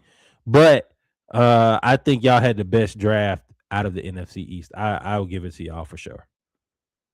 I agree. Jake Ferguson. Yeah, we don't care. Let's go NFC West. We can go NFC North. NFC North was kind of quiet, to be honest. NFC West. Poor come on, Tyler talk Algier. That boy Tyler Algier, for y'all that don't know, was drafted by the Falcons in the 5th round. Had a 1,000-yard season, all rookie first team. And then we drafted Bijan Robinson. And he immediately went to second fiddle. And was still really, really good as a power back, even though he was misused. I think he's much better than how old boy used him. So he then goes to Arizona because he gets a little bit more money, and they said it's going to be your time. You'll be able to get more carries, and they immediately go draft Jeremiah Love at 3. Martin, I didn't want to go to Arizona. I that sucks, man, because I think he's a starting running back. I think Dallas could have used him. I think Dallas could have signed him. And I think he's better than Rico Dowdell. I think Kansas City could use him. New York Atlanta, Giants. You could have. Hey, if you was gonna go deal with Jeremiah Love, you might as well came right on back to the house. He ain't know. He ain't know they lied. They vacuum sales them. So you got Jeremiah Love. They added offensive guard. They added Carson Beck. And Caleb Proctor. Those are pretty good, but that's not an outstanding draft to me. That was a fight back because what's your boy at quarterback? I can't think of his name. Who's always the best backup of all time, the filler. Jacoby Brissett. Yes, thank you. He was asking for money, so I think that they got Carson Beck to say, "Hey, bro, you keep asking for money. Would you go right on back to Indianapolis? Right, the door is open. You go right there. You can leave. Peace and blessings to you. It's been great. And look at what we're doing with this offense, especially like I said. I would say, hey, Dallas, you want this first? Dallas is gonna say yes, but Dallas got picks though. But I really wasn't impressed with their draft class. I get what they were doing, what they're trying to do, but maybe they had so many holes on the roster that they just did what they could. Yeah, I mean, I think that they're trying to restabilize that program after Kyler and everything else going on. It's like, all right, well, what a lot of it, and I know I say this all the time, is you got to get back to some like level, like some baseline of just not being butt cheeks. You got Marvin Harrison Jr. You can't have too many more seasons of him just being nothing, or he's gonna want out. You got it. Same thing that happened with the Falcons for those 2 years where we had Mariota and we had what's your boy? Taylor Heineke. No, not Taylor Heineke, Cincinnati. He's out of the league now. Desmond Ridder. Yeah, Desmond Ridder. Where you can have about 2 of those seasons. Then after that, your team, your guys are going to become losers. And you don't want your team to associate themselves with being losers. So at that point, yeah, we got to do what we can to kind of stabilize this place and make it at least competitive. It's tough because, I mean, look at what you're fighting against. Everything in the NFC West is so tough. And that's why I don't think that any of them had a good draft, to be honest. I think they had a Falcons draft just with more picks. They all filled out their roster. This whole draft was more of a depth draft, is what it seems like. I 1000%. There's not a lot in this draft that you're like, it's very similar to the NBA draft, like the recent draft, where are these guys like world beaters? Probably not. But are you going to be able, if you can scout, can you find guys that will be in the NFL 7, 8, 9, 10 years? Absolutely. Next year is a draft that's a slam dunk draft, just like this NBA draft is supposed to be the slam dunk draft. So, yeah, we need to find the guys and prepare ourselves with good, affordable contracts. So when the home run hitters show up, we go get what we need. Yeah. Is that next year draft? Woo! Loaded. I don't know what the Rams were doing. Ty Simpson as your first round pick is crazy. No, it ain't. Full stop. No, it ain't. No, it ain't. Full stop, Rams. No, it ain't. No, it ain't. Full stop. Thank you, Rams. Thank you, Rams. Thank you, Rams. You did it. You did it. You sure fucking did it. You traded us and then gave us 10.5 sacks for Ty Simpson. You know who you remind me of? Simpson. Joe Dumars. Thank you kindly. You damn fool. I can't, and from what I've read, McVay didn't want to make that pick. That was a general manager pick. I don't think that was a very wise pick because in every situation, leverage needs to be understood. I want all and everyone to understand Sean McVay is the leverage. He is the man. He is the king. He is the soothsayer. He is all knowing, all being, all everything. And he is the guy that runs that place. He is the most valuable asset that they have since Aaron Donald has left. I want you to understand that. So he's the guy whose emotions you should be managing. Let me tell you, you did not do a good job. He was fucking pissed. Furious. Big mad. And his face lets you know right off rip. And then he came right in and said, this is Matt Stafford's team. They still in contract negotiation. He said, I don't care what y'all say. This is Matt Stafford team. And Matt Stafford's a Georgia dude who advocated for Stetson Bennett. Right. So I don't know the status of Stetson Bennett, with everything that's happening, but for a first round pick on Ty Simpson that you probably could have got in the second round, maybe the third. That's F. Right? I don't even know who y'all drafted after that. F not for failure, for fucked up, because that coach is mad.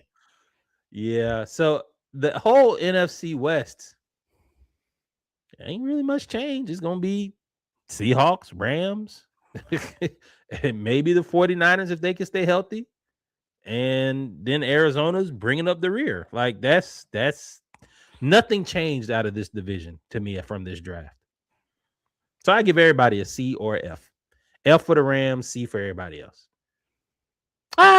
Arizona. I'll pick Arizona. I think Arizona with Jeremiah Love and Carson Beck was pretty decent, but ain't much better. Hey, question. This draft. Hey, this is where you pay your scouts. This ain't a draft where me and Reggie's supposed to be able to read the draft.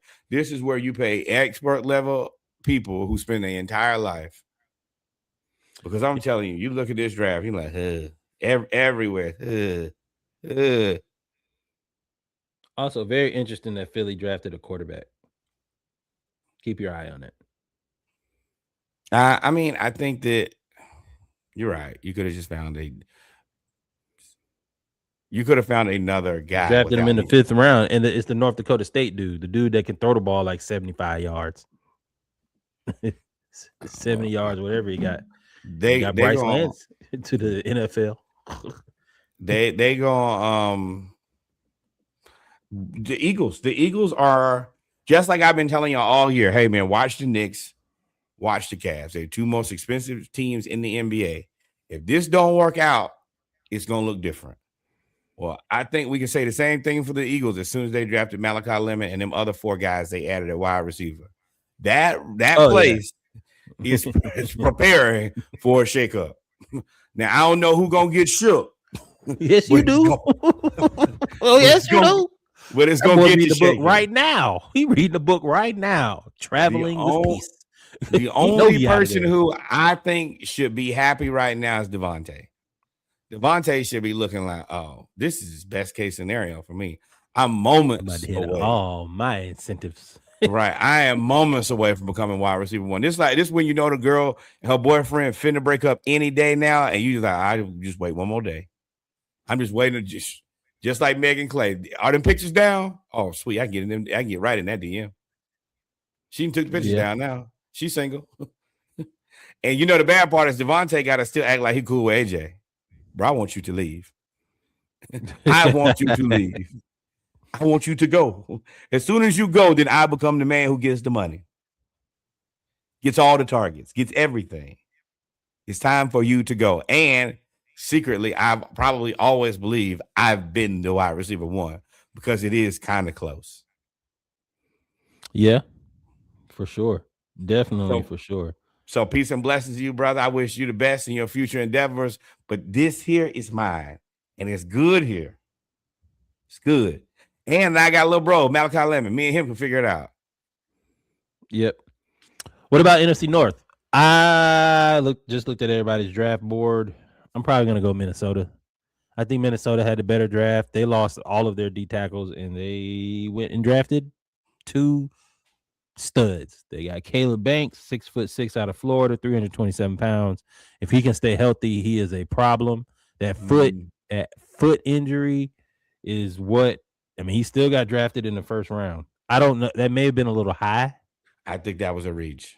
But I will say, I think that all the Florida guys you probably got on consignment because Billy Napier sucks.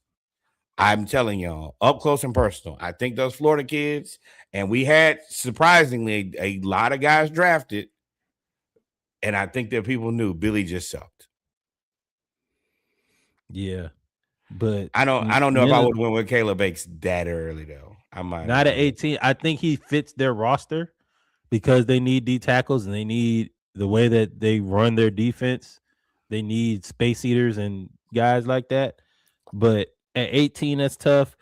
Getting Jake Golday, who is a 6'4", 240-pound linebacker who can guard tight ends as well as blitz and sideline to sideline. I think that was a good pick. Doubling up on D tackle with Dominic Orange was a good pick. Uh, and then also getting Charles Demings, Stephen F. Austin cornerback that lit up senior day, Reese's Senior Bowl practice. I think those were good picks. I would probably go with them over Chicago because I don't know. Chicago, didn't they draft another tight end? They drafted another tight end. Like, they got like 4 tight ends over there in Chicago. I don't know what they're doing. Also, I don't know how we skipped this when we were talking about the Eagles. They also got Jonathan Gennard. God damn, the rich get richer. They lost somebody though, didn't they? Yeah, they lost Jalen Phillips. That's why they added Grenard.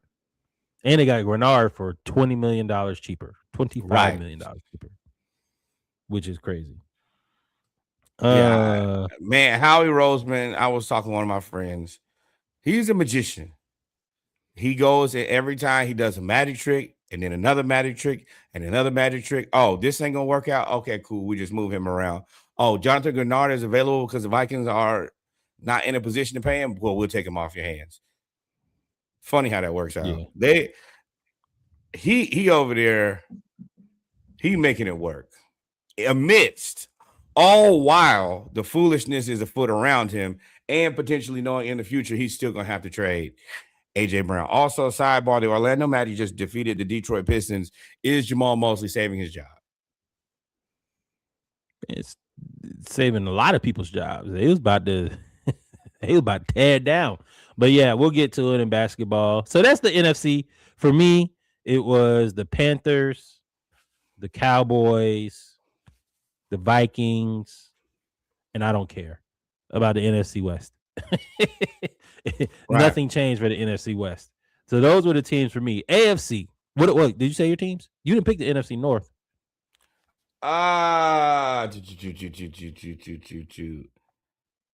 I'm not in love with any of these teams. Maybe the Vikings, but I it's a lot of filler in this draft. I don't think I'll be able to accurately The say filler draft. Yeah. This is it. So we can go AFC. Where you want to start? AFC North. Yes. Bengals with a sneaky pick. Sneaky pick. Kobe Young, UGA wide receiver, was our jump ball specialist, red zone, good route runner. Broke his leg on freak injury, kept him out. But I think that's a sneaky good pick to pair with the receivers that you already have. Defense. Defense. We gonna see. I'm gonna tell you, I think that it is unfortunate that I think the Cleveland Browns probably drafted the easily absolute best. I'm talking about may have the best draft in the league. Slam the damn dunk across the board. Fano. So now you got the Fano brothers together. You got Concepcion from Texas A&M to partner with Jerry Jeudy. You got Denzel Boston from Washington. McNeil Warren from Toledo. You got Austin Barber from Florida. Then you got Brazelford from Bama, Justin Jefferson from Bama, Joy Royer from Cincinnati, Taylor Green, Arkansas as another quarterback. I don't know why you would take another quarterback. You have too many already. And then Carson Ryan, tight end at BYU. Oh, you think Taylor Green about to play quarterback? What did he say? Oh, you're right. That about to be Terrell Pryor, 2.0, right. 6'5", right. 230, and runs a 4.3 40. Sir, seam. That's what you need to learn. Them your first words out the playbook. Seam. Converted. Seam. Run the seam, brother. 6'6", 224. You're right now. And I mean, if he could be anything, Concepcion.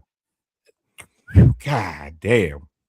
They got a lot of run after catch guys. Perkins at tight end, Jerry Jeudy.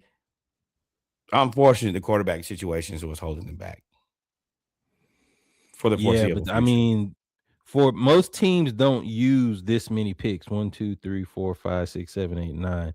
They use them all. And I think they hit on a lot of them. Probably all of them. I think Carson Ryan is going to be a good blocking tight end. If you go watch BYU, he's going to be a good blocking tight end. I will say, number one, the amount of players that they got was impressive. That means that you can hopefully offset all of the money that you have pushed into Freaky D until you can get out. And I think that they did a good job in a draft where you really had to be very studious and very diligent with your picks. They were able to make a lot of headway. I am highly impressed with what they've done. And no other way to put it. It was fantastic. Slam dunk. So we go Cleveland won it. What about AFC South? AFC South, that's going to be Indianapolis. I wasn't in love with their draft. I'm going to go look again just to make sure I ain't tripping. But I wasn't in love with their draft. I wasn't really in love with Houston's draft, even though they replenished the trenches. They got an offensive guard back, and they got K McDonald, the defensive tackle. Um, they added a tight end, which I'm assuming they'll need. I like the Kamara But Ramsey pickup. they, yeah, the safety out of USC. Yeah. But they ain't add no. I mean, do y'all believe that Tank is about to come back healthy? His legs still look. I would have dipped that receiver somewhere. I'd have looked at receiver or something. And I know they went and got one in the 6th round, but that's the 6th round. Right. And that's a 5'11" dude. See, y'all know you need somebody to contest the catches. If CJ throw the ball like he did at the end of the season, I mean, if you gonna need a CJ play like 6'5" receiver.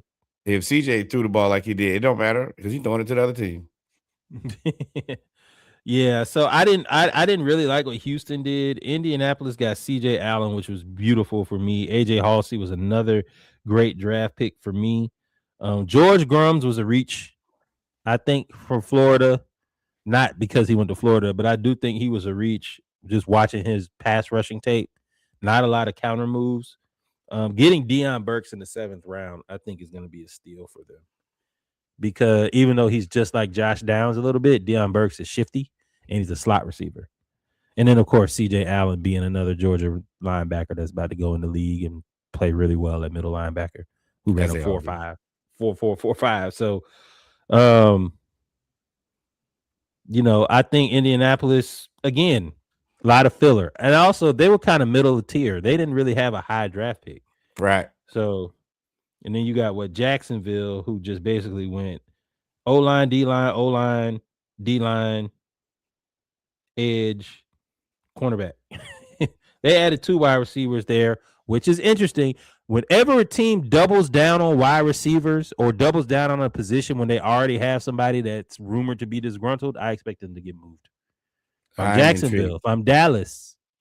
Hey, Jacksonville, can I interest you in a Kyle Pitts for a Brian Thomas Jr.? Dallas, can I interest you in Brian Thomas Jr. for George Pickens? They both need contract extensions. I'm assuming Thomas Jr. will be a little bit cheaper. George Pickens is more dynamic for what he need to be for Trevor Lawrence, who has to be able to throw the ball into traffic. Not a bad deal. And everybody got draft capital. Right. Everybody got draft capital. I don't hate that at all. Jacksonville. So for me, I'm gonna go with AFC. Y'all kind of let me down in the AFC South.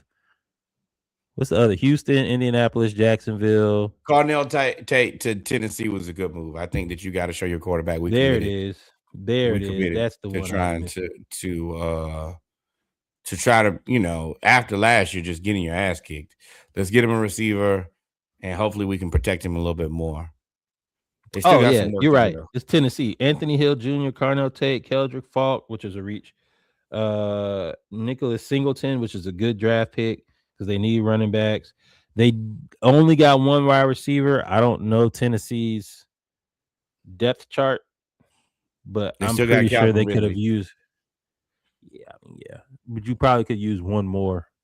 Absolutely, but you may be able to get that in post-June cuts. You never know. So, once again, you might. I mean, Diggs is still available. Keenan Allen. I don't think that Tyreek is going to Tennessee, but there are some guys that'll be available. And I forgot about Tyreek. And you got Wan'Dale Robinson and DK playing special teams. You might give him a bigger offensive role this year. Tony Pollard, Tajay Spears, like they're moving in the right direction. I don't think they're there yet, but they're moving in the right direction. And you still got the help. The defense is the defense now. That part's going to do what it does. Sweat comes back healthy, and you pair him with Justin Simmons, and it's going to be. I'm interested. Where did L'Jarius Sneed sign? I think he signed with the Eagles. Never mind. Jesus. Telling me in the offseason. So that's AFC South. We did AFC North. AFC West. The Chargers, I think, got better adding their linemen from Florida. That could be slam dunk, and it's the right thing to do. You have to protect you have to protect yourself against losing Joe Alt too. You got to have backups where if for any reason it don't work out, you got another guy. You just can't piss away a season every year, Justin Herbert's, because one guy isn't They added a healthy. dude from Florida. They added an offensive tackle from Memphis, Travis Burke. Hold Yeah, what team? but huh? What team we're just talking? I just lost my train of thought. Um, Right now we were talking yes, about we went to Chargers. Chargers. Wait, hold on. I feel pretty. No, Jack Slaughter, center, Florida, second pick, 31st. Oh, I didn't even see that. You're Yeah, right. they They did do that because they doubled down on offensive line. 6'5", Yeah, 303. yeah. I was talking about more of the Travis Burke, Memphis pick, just because he's 6'8". So now you got 6'8", 6'8", 6'7", and I wonder what they're gonna do with those tackles because maybe you don't start Burke this year, but I think that means Slater is on the way because you got to pay Joe Alt. Joe Alt, they whole season went out Oh, mighty the drain when Joel. he got hurt. But Yeah, I think that this is the year where you might be able to fight back. Hey, this offensive line is going to be stout this year, and they're all going to be tall, and they're going to be people movers. and they can run. What's interesting to me though is they added a really speedy, shifty wide receiver in the 4th round, 5'9", Brennan Thompson. He runs a 4.2 whatever, 4.25. You already have a speedy, shifty lad. You don't have Keenan Allen under contract. Josh Palmer's coming back from the ACL. And then you got And Quentin Johnston, who just learned how to catch last year. I don't love this, and yeah, I don't love this. And Trey Harris, and I don't. Their wide receiver room needs thoughts and prayers. Yeah, I would have Maybe liked to it's see them address wide receiver. a Marion Hampton time. I don't know. That I wide mean, receiver that's how rooms. Jim Harbaugh play. Now that's how he play. Run the ball. Big Ten That wide football. receiver room stinks. Yeah. And then the Raiders, the Raiders overall have had a decent offseason. They added all them players from Green Bay. They added Traden Stukes at safety, which is pretty good. Trey Zune at center is pretty good. The Jermon McCoy is interesting because he has that knee cartilage issue where they had to Right. basically take a piece of the knee and plug a hole. Um, they got Malik Benson at wide receiver, Dalton Johnson. A lot of mid. A lot of mid. And I hate to say it, but there is a big dice roll in believing that Fernando Mendoza is going to be a good quarterback when you could have maybe waited another year and just ran with Kirk Cousins and went into the quarterback heavy draft and actually found you a guy. I mean, the draft will hinge on Mendoza and McCoy. You're right. I mean, yeah. I mean, they're young. They're it's a young team now. I mean, they flipped almost everybody. They tried to flip Crosby, and they couldn't. Shout out to the Ravens. But I mean, they basically are. They did a soft reset. So, you know, Yeah, but we'll see. you gotta make sure that the reset. You got to hit the button now. If you get Mendoza, and Mendoza is, I mean, because you got to remember Mendoza, he won a championship last year. The numbers are not anything to write home about either. Yeah, yeah, we'll see. We will see because I don't even know who they're. Oh, they got Ashton Genty. Yeah, they do have Yeah, Ashton Genty there. Hopefully, they got to create an offensive line for him because he was running. He looked like Trent Richardson. He was you know all what that. you don't see here? You see one offensive lineman, Trey Zoom, center, Texas A&M. The That offensive was a line good last signing. year was terrible. Now I think it's a good signing, but can he play all the positions at the same time? No, but I think they added some depth pieces to there. But yeah, I don't. I hate to say it, y'all. I think the Chiefs focusing on defense may be the best part of the AFC West. They got two D tackles. They got a cornerback. They got a D tackle. I'm sorry, one D tackle and an edge, which was R. Mason Thomas, who's was one of the top edges in the draft. They got Peter Woods, a D tackle, to pair with Chris Jones, and also replaced because I'm assuming he's going to leave soon. And then they snuck Cyrus Allen out there, who is like a do it all kind of slot type receiver. And then, of course, they added Mansour Delaney to replace cornerbacks that they lost in free agency. I think the Chiefs had a really good draft here. They are they're a well-oiled machine who knew exactly what they needed to get and go get it. I don't feel very comfortable about Colton Miller, Spencer Buford, Tyler Linderbaum, Jackson Powers Johnson, and DJ Glaze as the offensive line. I'm sorry. And they didn't address them at all. And they didn't draft one offensive. And let me tell you, as good as Kirk can be, you must block for him. If he got to move, you're gonna lose. Wait, who you talking about? You said Kirk. Raiders. Oh, moved on to the Chiefs.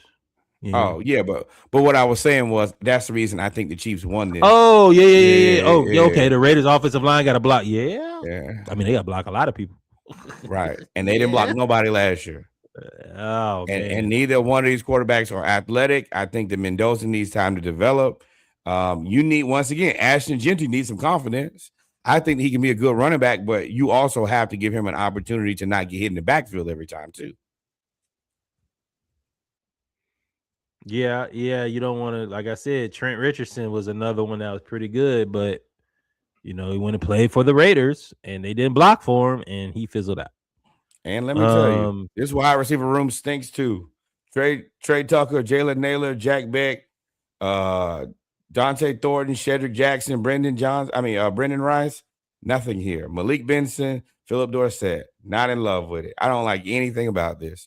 Y'all can get pummeled. You're about to get smoked, my boy. Smoked. And in the AFC East, I would say the Jets. I mean, the Jets are going to win because they had so many draft picks. They just had so many draft picks, but they hit on a few that I think they hit on a few. I 1000% agree. I like the David Bailey pick for sure. Kenyon Sadiq, Omar Cooper. I didn't like that pick. I didn't like the Kenyon Sadiq pick, but I like the Omar Cooper pick. The Omar Cooper pick makes the Kenyon Sadiq pick make sense because you needed another receiver. And you know what else I forgot about? I hate to take us back, but the Cowboys got Trigg from Baylor at tight end. Yes, I think that was they'd be catching the ball with one hand. Right. I think that was a hell of a pick. Undrafted free agent. I don't know why we did not go after him as undrafted. I told you we keep it Kyle Pitts. I already told you that. I mean, even so, 2 is better than 1 last time I checked. Depending on your money. But yeah, the Jets trying to put together an offense. I didn't like the Cade Klubnik pick, but I mean, you got him in the 4th round. So, I mean, it ain't like you're going to really lose a lot. I think the Jets had a really good draft. I don't remember what Buffalo drafted. Buffalo had TJ Parker. Yeah, he's okay. Yeah. Skylar Bell was a good pick for them. Skylar Bell, the wide receiver from UConn, to pair with DJ Moore, who they got from Chicago, with Josh Allen and James Cook, I think makes an interesting group. But I'm gonna still go in the AFC East. I'm gonna go with the New York Jets here. I think they had the best draft by far. I was gonna jump into teams that won the draft, teams that lost the draft overall, but we're not gonna do that. We're gonna take a quick break, and then we're gonna talk about these basketballs, and that'll be it. I think that Klubnik was a good pick. I think that the Chiefs taking Nussmeier in the 7th round was a slam dunk. You can sit in behind Mahomes and somebody else. I forgot who else they got. Oh, Justin Fields. He can learn the offense. and then eventually somebody will be interested in him because he's been standing next to Andy Reid. Yeah, another Mac Jones. That's where I see your trajectory. I see you going to be a Mac Jones type player, except for you won't get thrown in the fire. You'll actually get to sit and watch. Right. And you get to heal because your injury history was an issue too. Yeah. So, but with that being said, we are going to take a quick break and then we're going to come back and talk about these playoffs. Like, follow, subscribe. Hey, Detroit. Y'all finna get closer to the offs than the play. Y'all finna be 1, 2, 3. Cancun. Let me tell y'all, on the first thing speed dial is the travel agent. Baby. Vacations. Go ahead, get it together. And Jalen Duran, like, I'm still getting paid. But with that being said, we'll be right back. And we coming back to talk to Young and the Restless.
And we're back, ladies and gentlemen, with our final segment of episode 228 of the Splashcast Monday Night Raw, our basketball episode, aka part 1, which is soap opera. Part 2 is the actual show.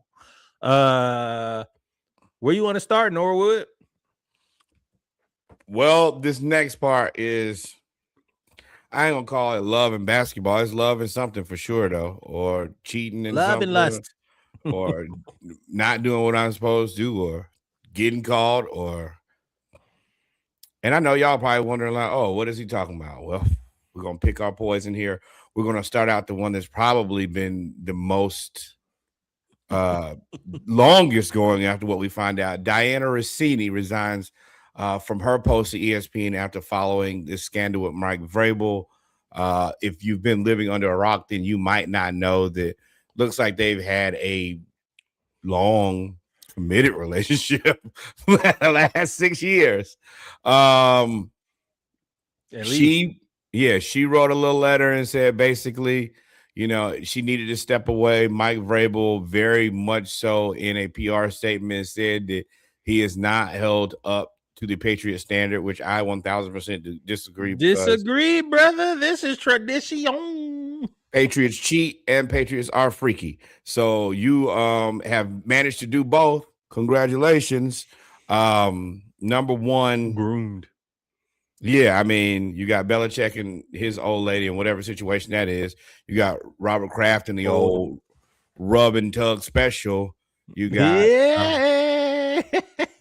you got Diggs and the pink powder and Cardi and also the girls on the boat. Oh boy, Freaky Foxborough. Freaky Foxborough. Bill was coming out somebody's house before he was with old girl. You remember the ring camera footage? My boy was out. Right. My boy was comfortable. You know you comfortable. You open the front door. You in draws. Just went out there and stretched. Ring camera. I said, "Oh, okay." And when they started showing them pictures of Rossini and Vrabel at the bar, number one, I have a theory that Diana Rossini's husband has known about this for a long time, because if you go back and look at all the photos, they've all been from a private investigator. First of all, I can't.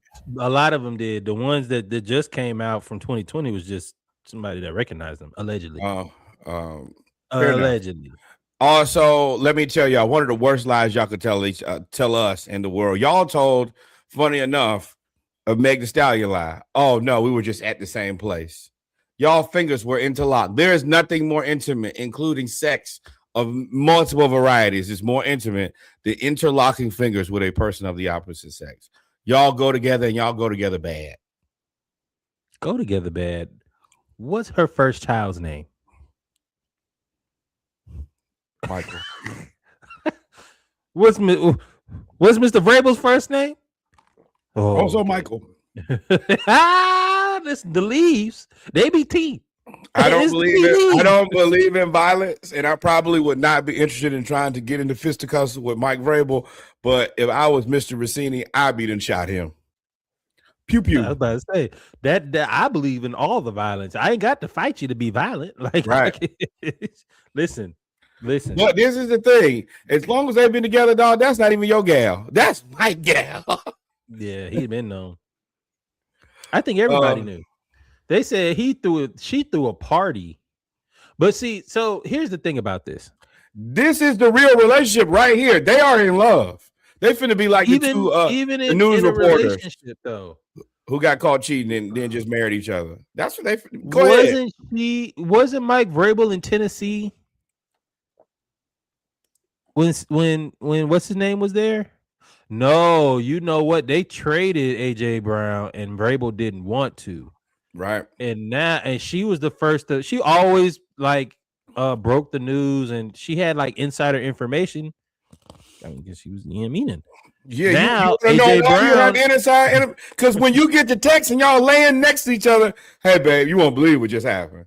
Tell me. Now AJ Brown's linked to New England. Like, it's this, if you were to look back at the whole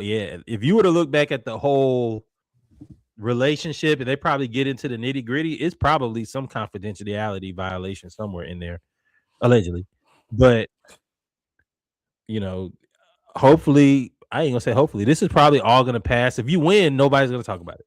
What are you talking about? He is a white man. They're not asking for him. They're not asking why he doesn't have integrity or asking for his job. Not a chance. Now, if he was a black man, do you think that he would be afforded the same opportunity? Go to jail. Or to hell. Oh man, he didn't even. Yeah, and Robert Kraft tried to save him, tried to suppress the story and everything, and now Pablo done got a hold of it. Yeah, number one, you don't want Pablo Torre looking for you, brother. I swear you don't. Yeah. He finds out everything, his sources. So, this has dominated the headlines for the last 2 weeks. And it's been very sympathetic. I'm glad you brought it up about the black coaches and everything, because everybody's been really sympathetic for both of them. Because they're in love. It's a beautiful couple. These people love each other. Yeah. Vrabel big married too. To her, to Diana Rossini, he is faithful. He is not cheating on his side chick with nobody else. I can tell you right now, Ooh, let I me can tell you, see a man who loves that woman. Savannah, that's a good man. February 15th, it goes down, boy. Yo, he is. That boy say, I love my side chick like nobody business. Yeah, better get a DNA test. I mean, we can move on if you want. We could talk about we get to the He where need you a want to go. gunpowder test because you have to look at my hand. Pew, pew, point, click. You got me over here working on. And then this is the other part before we get out here. Diana Rossini has said some terrible things about her husband and what seemed to be jokes, but at the same time now look to be 1000% Nah, they're authentic. all 100% true. She said some stuff in an interview that was, I was like, yo, I got mad at Candace, and Candace was like, I don't even watch the Titans nor the Patriots. Right. Also, this is the time for you and your lady to bond over sports because this ain't nothing but a soap opera. It's soap opera everywhere in sports. But honestly, let's be real here.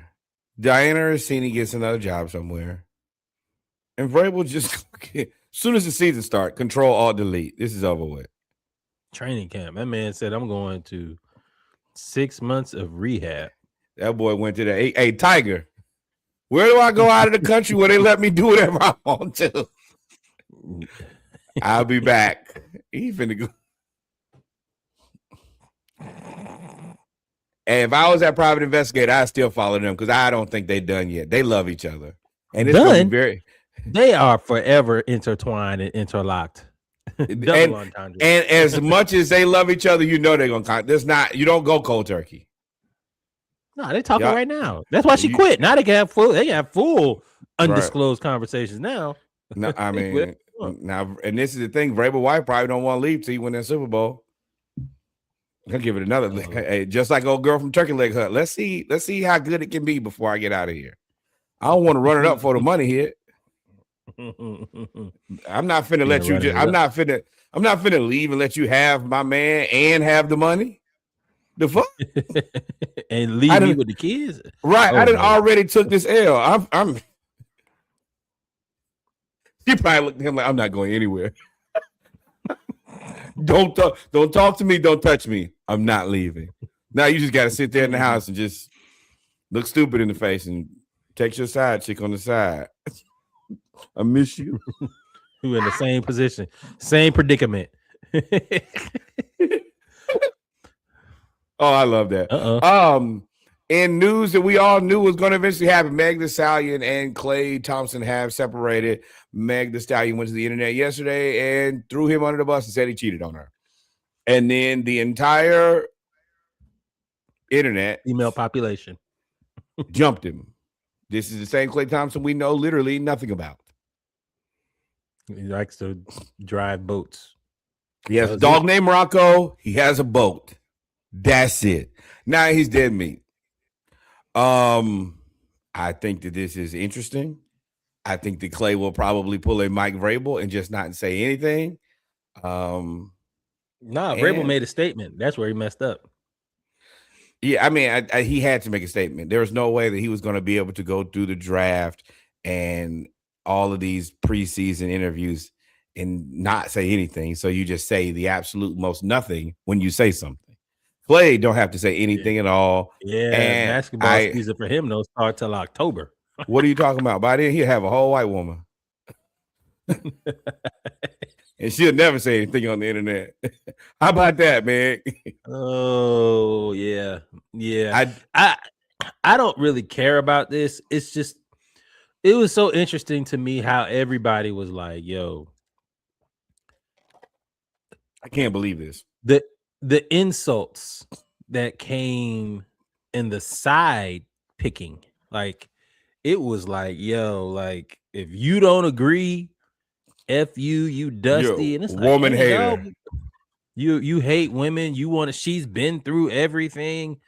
Klay is trash, and I'm like, well, now who is Klay? On the other, Who is? Well, I've seen that so many times. If not for Meg Thee Stallion, we wouldn't even know who Klay Thompson is. It's not like he's won 4 championship you, and we is right. We is your people. You and the people you hang out with. The I'm rest of talking the about world, the 32 million people that follow him on all platforms, know exactly who he is. real think pieces. Like this guy's in one of the best uh dynasties in NBA history. What do you like? Ladies, this is my only thing. Before y'all say anything, just consult a man in your life and say, oh, is this guy really important or not? Or don't say nothing. Stop doing what Meg did. Just sit back and let the story play out first. Y'all gonna learn. Y'all jumped off that cliff day of. She Y'all put that gonna out learn there one day. and y'all jump. And most of the time, y'all gonna learn social media. The person that normally says something first, nope, I won't go there. Hey, But take your L's in silence. Megan, you don't have to put everything on the internet all the time. Let me tell you, these internet people do not actually love nor care about you. They like to come and make internet comments and be fake concerned. They don't care. And you didn't get embarrassed until you told the world. Do like men do all the time. Every time we break up, hey, man, we mutually decided to split and go our different ways. That's it. You see Lori Harvey, every time she break up with a dude, she just be on to the next one. You might want to try that. Yeah. But we also knew that we knew this was going to happen, just like Cardi and Diggs. It was inevitable. And all that lovey-dovey, that's, hey, first of all, y'all know, as soon as you put your whole life on the internet, that brings the hoes. I hate to tell y'all that, but women do not want to see other women that happy. She looking way too happy. She was cooking. I just don't think you should have put it on the internet. And I for all y'all is out here, y'all gonna jump down our throat anyway. Y'all are hypocrites. Y'all. It's a lot of hypocrites. I won't say y'all. It's a lot of hypocrites on there that were making excuses when the shoe was on the other foot. I don't care either way. Just be consistent. If you don't like it on both ends. Don't like it on both ends. Like, you know what I mean? Pause if necessary.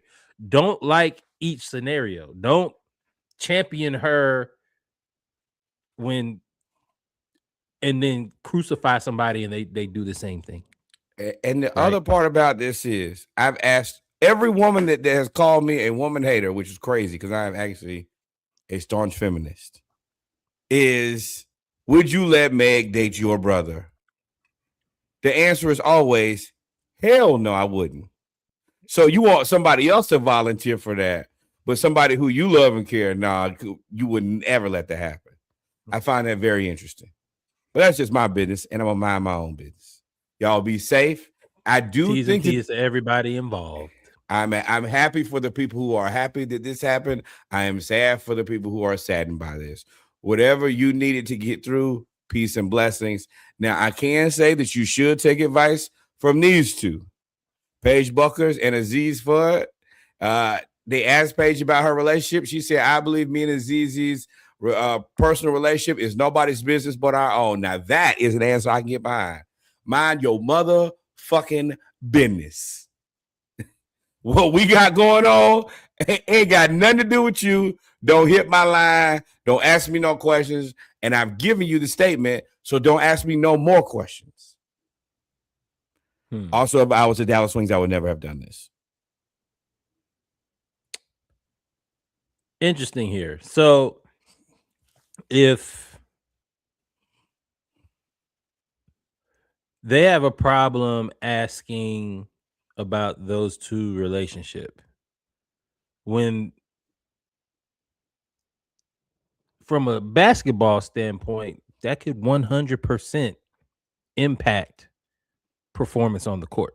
1,000%. Right? I expect you to have been, these people are 20 years old. So that's a basketball relation conversation. Correct. If or we do ask about Brandon Ingram or NBA players and their relationships, NFL players and their relationships. Oh, Glorilla be letting it know. She said, Gorilla no, BA Coco ain't got too Jones. many more times for she gonna end up with There was Ingram. Dak Prescott with, his whole thing. That's always front page news. Relationships in sports are news. So you taking the position of we're not going to talk about it at all, and y'all are whatever y'all are on the same team at the height of this league's popularity, and you think this I'm not going to answer any questions about it is going to go. Let me tell y'all go on a 5-game losing streak and y'all argue, they're going to ask the question because it's there. Well, whether you think it's fair or not, the question's going to be there. This whole thing of I'm not going to answer this and not going to do that, that ain't going to last long. You can't do it. It's impossible. You're not going to be able to do it unless y'all go 82-0. No, I mean, I do think that the thing that they can do is just say, no, we're not answering this. I've given my statement on this.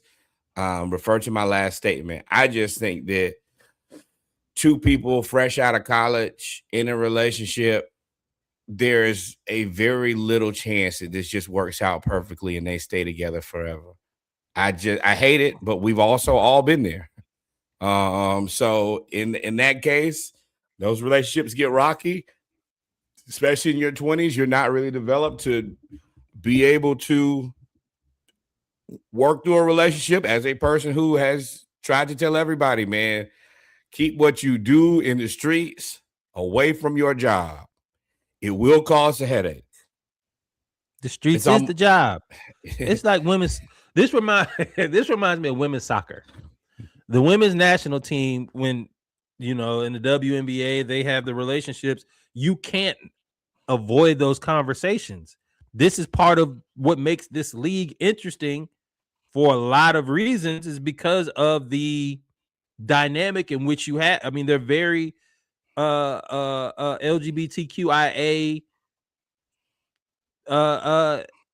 that's very prominent in the league, whereas in male leagues it's not as prominent, or at least it's not out. It's not out.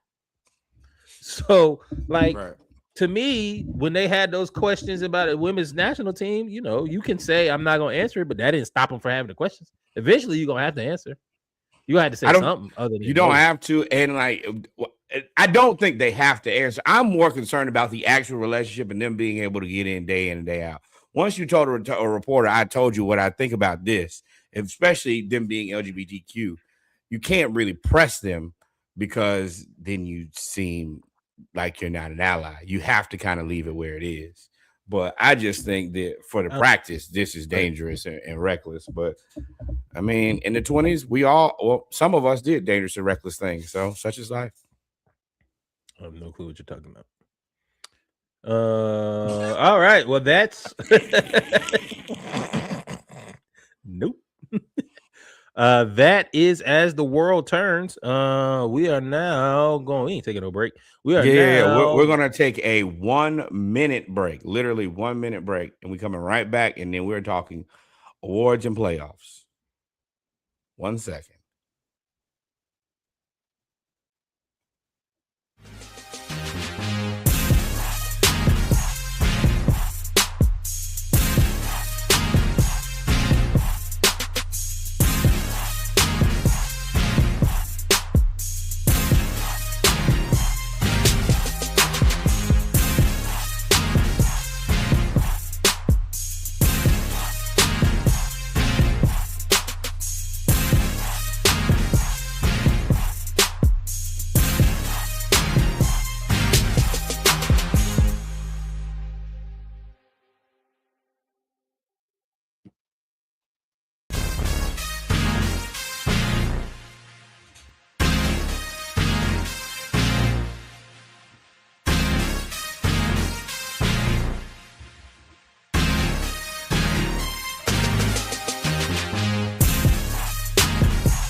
All right, and we're back. We're gonna keep going. Not even about to do no formal intro or nothing. Time for NBA news around the league. We got a few things we're gonna talk about today. Norwood is basketball aficionado. Where you want to start? Friends, Romans, countrymen, here we are. It's time to talk basketball. It's the reason for the season. Don't commit treason, baby. We're gonna start out with Billy Donovan. He actually split up Parted better than ways. he split up better than Megan Clay. He said, "Hey man, this ain't gonna work no more. Let me out the back door." I think that after the overhaul of the front office and seeing the present situation of the Bulls roster, which is pure fuckery, he said, I can't do this anymore. I think that was the best situation. He's been toiling away in Chicago forever. They've been trying to rebuild 6 almost years. the I thought it was longer than 6 years. Boy, because they it's was in been the miserable. It's been a hyperbaric miserable time 6 years. chamber. Yeah. Gee whiz. They say time flies when you're having fun, but when you're miserable, it takes forever. I think that this was a good move. I've also heard in the NBA streets that he is potentially wanting to throw his name in the hat if Steve Kerr is to depart from Golden State, which I think is a very real thing as well.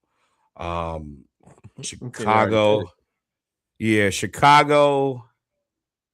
I don't know where you really go from here. I don't know, I don't want this to be the Sam Cassell job. Please do not send a black man in here to try to make a miracle out of nothing. Uh, but Chicago, they do have draft capital. I think they got the 14th and the 16th pick this year, which is very valuable in a good draft. But they also have potentially the worst contract in the NBA and Patrick Williams. So I don't know exactly what to do there. They're got a lot to figure out. Moving on, in good news for a bad team, Milwaukee Bucks were able to sign Taylor Jenkins after Doc Rivers last week departed from the Milwaukee Bucks. This was the first domino to fall. This is the best coaching asset that was available. I think that there are quite a few teams that dropped the ball by not going after him and not making a move first. I think that Taylor Jenkins is a very good coach. I do think that the Bucks situation is pretty terrible.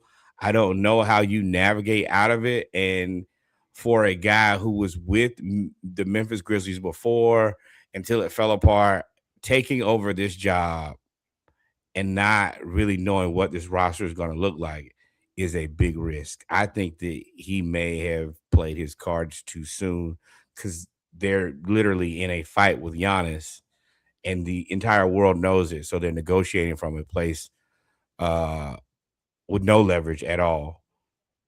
And they're going to get robbed, potentially by the Atlanta Hawks or a myriad of other teams.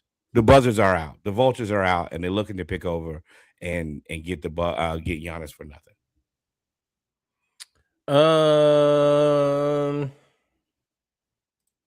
Billy Donovan out of Chicago.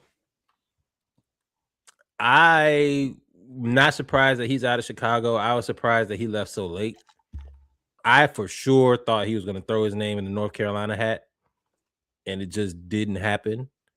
Going to Golden State would be interesting. I always thought Billy Donovan was waiting on the perfect job, but it just seems like he was just really just kind of chilling. Like there were really no expectations in Chicago. And now you kind of got your pick of where you want to go. You got to be the best coach out there. Now, I mean, I don't know how available Tibbs is. Billy Donovan is. I think that the Pelicans should be interested.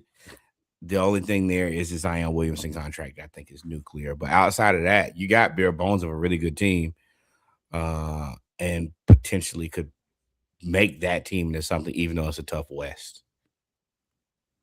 Yeah. So I'm interested to see where he goes. I'm not interested to see what happens to Chicago. They have Chicago looks like, I mean, it's nuclear. They're gonna blow it up. They're gonna keep the two. Gideon Buzelis. I think they may have one more person they may keep. I think they got somebody they just drafted that they like. But everybody else, Noah Singh. I yeah, think that's who it is. everybody else I would be selling. So, um, par for the course, whatever. Chicago, I mean, it is what it is. Taylor Jenkins, though, I disagree with you in the fact that he signed. I don't think if he would have a terrible agent if he decided to go to Milwaukee without having some type of explanation of what they're going to do. How you gonna have explanation what you can do in with Giannis still there? Well, I mean, what are you going to do with Giannis? Like, if it were me and I were Taylor Jenkins, I would want to know: are y'all willing to move on from Giannis? What is the plan going forward? Are we trying to pay Giannis? Is Giannis the guy? Remember, Taylor Jenkins is a defensive coach, right? So, are you trying to trade Giannis, or does he have a no trade contract, no trade clause? Are you Giannis is gone, and the rest of his family gone. Well, then yes. So then you starting from zero. So no, at that you point, starting from negative. You still got to pay Dame to be a Blazer. Yeah, but everybody else can go. So if Giannis out of there, Bobby Portis is on the first thing smoking. He's out of there. I'm keeping Ryan Rollins, and Bobby Portis is the guy who I'll be trying to keep. I'm trying to create as much cap space as possible. What is Bobby Portis going to do there? There's nothing to. But it wouldn't behoove Bobby Portis to stay there. I'd expect Bobby Portis to leave. I agree, but I mean, I think, and you could probably get some good draft capital from him because he's on a affordable deal, right? Yeah, I think that. Yeah, he shot like 40% from three last year. I think that. Yeah, like. Well, come on, Mr. Sell High, NBA 2K, Norwood 2K. I 1,000%. 34, ain't he? Get him out of there. I mean, yeah, but I mean, you still got to find somebody to take Miles Turner in that contract. This man, it ain't how many years left on Miles Turner contract too. It just started. Pause necessary. You might have to stomach that one. Like that's. I mean, unless you attach a pick to it, which is counterproductive. But that's what I'm saying. You already got 3 or 4 more years of paying Dame $20 million. Then you got to pay Miles Turner for 4-year 100. You got 3 more years, I think. That's $47 million in bullshit and ghost. Yeah, you got 26, 27, 28, because that's a player option he's for sure going to pick up. Who gonna take that? Yeah, but that once he pick it up, that'd be a signing trade because that's the expiring. Yeah, but I mean, at worst, you still have 2 more years, and then you could trade him in the 3rd year of a guy who gets out rebounded by Josh Hart. I wouldn't have took this job. Well, it didn't seem like a lot of other teams were breaking down his door. So I mean, sometimes you gotta wait, man. Didn't he wait all year? He got fired last year. Yeah. I'd have waited. But, I don't know what Milwaukee's doing. It's fitting that both of these teams have made moves with no clue of their future. Because each team, I can tell you, I don't really know. I know what they're trying to do. Well, I know what Chicago's trying to do. I don't know what Milwaukee's doing. Once you get Giannis off the books, maybe you can figure it out. But see, that's the part which is crazy to say is the Bulls at least are closer to the end of their fuckery. And they only really have that stupid Patrick Williams contract to deal with.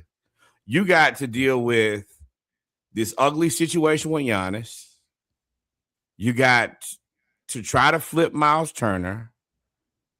You got 3 more years of wave and stretch Dame. And then you're in the market where nobody wants to come.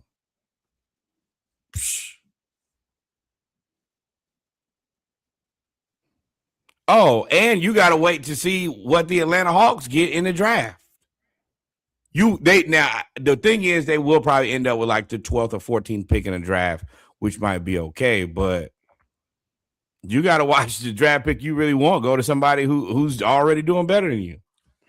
And they're not one draft pick away. So. Hell no. They ain't one miracle away, let me tell you. They need to go look at Take a class with Danny Ainge. Just figure it out. Oh man, everybody. Now that boy is a robber. But in more important Atlanta Hawks news, back to back most improved players, Nikhil Alexander Walker is your 25-26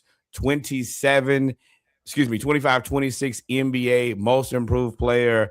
I've said all season, I think that he deserves it. Congratulations to the Timberwolves for giving us one of the absolute best players that we've had in a long time. And he is on a fantastic $14 million a year contract. Talk about stealing. Thank you kindly. Appreciate you. Well deserved, man. Well deserved. Making not only the Timberwolves look crazy, well, damn, making everybody look crazy. Remember, he was on New Orleans. He was in Minnesota. Utah. I think he was on Utah. Utah don't count because Danny Ainge was Danny Ainge. But he was on all them the other two teams were actually, he's 27. He came in at what, 21? 6 years, Yeah. 7 years? Now 7 years ago. Yeah, that's Donovan Mitchell. Yeah, he was on there when they were going to the playoffs with Rudy. I don't charge those guys or the Pelicans the same way because he's kind of said it himself. I had to transition. I had to find my role, and it took me a little bit longer. The only team that I think should really be looking like what the fuck is the Timberwolves, because this is the guy you absolutely needed. And the only thing that's really saved you from looking like a real damn fool is that you are able to shake down the Chicago Bulls for Ayo Dosunmu. And he's come right on in and been the saving grace over there. But I mean, imagine if you were able to have signed, especially at this contract, $14 million a year for Nikhil Alexander Walker is an absolute steal. And if you would have had Nikhil Alexander Walker, Anthony Edwards, and Ayo Dosunmu, let me tell you, you'd have been cooking with gas. Yeah, they kind of chose Dante over him, if I'm not mistaken. So, and I think that was a terrible decision that will be regrettable for a very, very long soon time. when we talk about it. But yeah, shout out to Nikhil, man. You know, I think he had a 12-point increase, 11-point increase. He's up at least 50% increase on literally every stat he's had. He is a catalyst for us. He understands his scoring role. He's a good team player, wildly mature. I've watched a lot of interviews recently. He's wildly mature. So that's the part that I think is most valuable for him. But besides him being way more of a bucket than anybody actually knew, is his maturity. Him and CJ McCollum have really been able to have that leadership role for the Atlanta Hawks. So Jalen may be Jalen can still be the face of the franchise, but you also have two guys who are very capable on offense, and Nikhil Alexander Walker, who's also very capable on defense, to hold you down, to make big shots, to prop you up on the days where you don't have it. And once again, this is an Ansi Saleh slam dunk. He went and got this guy early, very early. And we thought he was going to be good. We were thinking maybe 6th man of the year. He came here and showed y'all he ain't playing. Congratulations. Got Trey up out of there. Yeah. Next up, this is going to be one we'll probably see for the next 30 years. Victor Wembanyama, first ever unanimous defensive player of the year. Well deserved. I think he had 7 blocks in the last playoff game. He is a world beater. I think that by the time it's said and done, they will probably name this the Victor Wembanyama Defensive Player of the Year award. He's going to win this 10 more times if he can stay healthy. Yes, over with him. There's nothing you can do. You can only pray that he is hurt when he plays against you. I saw him guard the center, tip a free throw line jump shot, roll on the pick and roll, and then still get out and contest a 3-point shot. At that point, there's nothing. That means he covered literally every space of the floor. There's nothing you can do. And we were talking about Giannis earlier. Why not? Y'all got picks. Y'all got players. Let me tell you, and I know it's not gonna happen, but it's fun to think about. Giannis and Wemby in the paint with Stephon Castle at the top of the key. And Carter Bryant running around there somewhere too. Oh, Carter Bryant floating. What? You might see the first 0% paint game if that were to happen. But in all honesty, man, and getting back in all seriousness, man, Wemby is a beast. It was interesting how he called out the refs. I mean, called out the league when he was hurt. When he got the concussion. But I don't just physically, I don't know if anybody can actually challenge him for defensive player of the year because one, it's a big man award. Dyson should have won it last year. But at this point, That'll never happen again. He's averaging like 2 steals. He's averaging like almost 2 steals a game. He's averaging like 5 stocks. Yeah, 5 blocks of steals a game. Sticks his arm out. He's all the passing lanes. Then you shoot it, he's gonna block it. He's a damn creative player. He is. He is, man. Shout out to Wemby. And I think that he's a lot of the reason that you got Keldon Johnson, 6th man of the year. This is the reason that they ain't finna go after Giannis. Is I'm keeping him too. I'm gonna keep them all. And these guys, with the new CBA, it is infinitely more important to find guys like the Keldon Johnsons, the Carter Bryants of the world, to be your filler. Competent players who can do a lot of different things and not cost all of the money. And that's what I think the San Antonio Spurs are going to do. They got Dylan Harper. They got Stephon Castle. I think that eventually you let those 2 guards learn everything they can from Fox, and then you say, Fox, hey, bro, you're expensive, and we already got 2 guards. You kind of, eventually you're going to end up being in the way, unfortunately.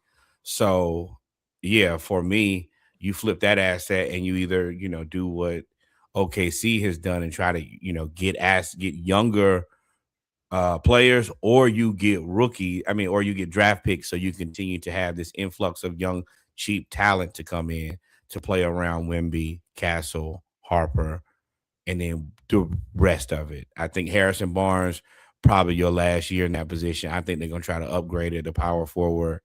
Luke Cornett's on a fantastic contract. And I think that Carter Bryant is going to come around and potentially eventually be a starter. Then you're going to look at this team and say, hey, man, we still haven't really spent any money other than the bazillion dollars that you're going to have to pay Victor Wembanyama. Yeah, back to Keldon, though. I didn't see this coming. I didn't think he was going to win. I honestly didn't know who was going to win 6th man of the year. I think he won. I don't really check that. CJ McCollum was leading the league and was going to be the leading vote getter for 6th man of the year, but the Hawks had to make a change and put him in the starting lineup and bring Ricochet off the bench, and that basically nullified him being 6th man of the year. Outside of CJ, there was nobody really making waves to be 6th man of the year, if I'm not mistaken, that I can remember, that mattered. Yeah. Nobody in the top 4 seeds. Yeah, there's nobody else. There's nobody else. Shout out to Keldon Johnson, man. First of all, you stayed down. He's been with the Spurs his whole career. They had some rough years. But he's figured out where the bread is buttered. He and Wemby are cool. They're close. Keldon get to come in and shoot threes and run around, and he don't have to play defense all the time now because they got all the defenders. Hey, man, I'm proud of you, Keldon. I'm happy for you. Realistically, it was nobody else. You had Keldon Johnson, who got 63 of the first place votes. Then you had Jaime Jaquez. The Heat kind of pittered away at the end. Tim Hardaway got 45 votes. Nas Reed, AJ Miller. It was really nobody else. Yeah, there's nobody. I mean, it's just nobody else, man. That's not a knock to you, Keldon. It's just But this is also the CJ McCollum 6th man of the year. He just played so well that he just became a starter, and then it's like, oh shit. Mm-hmm. Next up, Derek White, NBA Sportsmanship Award. Congratulations, Derek White. You seem like a very nice human. Congrats. The Nice Human Award. Good job. Right. Uh, Also, clutch player of the year, SGA. I don't know how he won clutch player of the year, considering that I feel like they beat Mm. everybody by 1,000. And They clutch didn't even. player, He didn't even play in the fourth quarter, the first part of the year, like the first right? to the All Star game. No, till they played uh San Antonio. Other than that, he wasn't even playing in the first quarter. So Yeah, but shout out to you. I mean, he gonna win MVP. I mean, he has been clutch. He been hitting shots, and then number one seed. I mean, I don't. Who else would you pick as being a clutch player of the year? That's such a broad yet yeah. narrow field. I don't think it was him, but I guess I don't really. The clutch moment thing, and it's the last 2 minutes of the fourth quarter, something like that. He not playing. Also, today, Cooper Flag was announced as Rookie of the Year. I think that this vote with him and Con Kneppel was extremely close. I think it was separated by maybe like 44 points in total. I'm gonna tell y'all this. I think that this came down to Con Kneppel not showing up in those playoff games and what lost him the Rookie of the Year. It's very unfortunate because It's a sad thing. because Cooper Flag did not have to play in those games. And yes, Cooper Flag 56 first place votes, Con Kneppel 43. Con Kneppel 55 second place votes, Cooper Flag 44 third place votes, all 93 of them from VJ Edgecombe.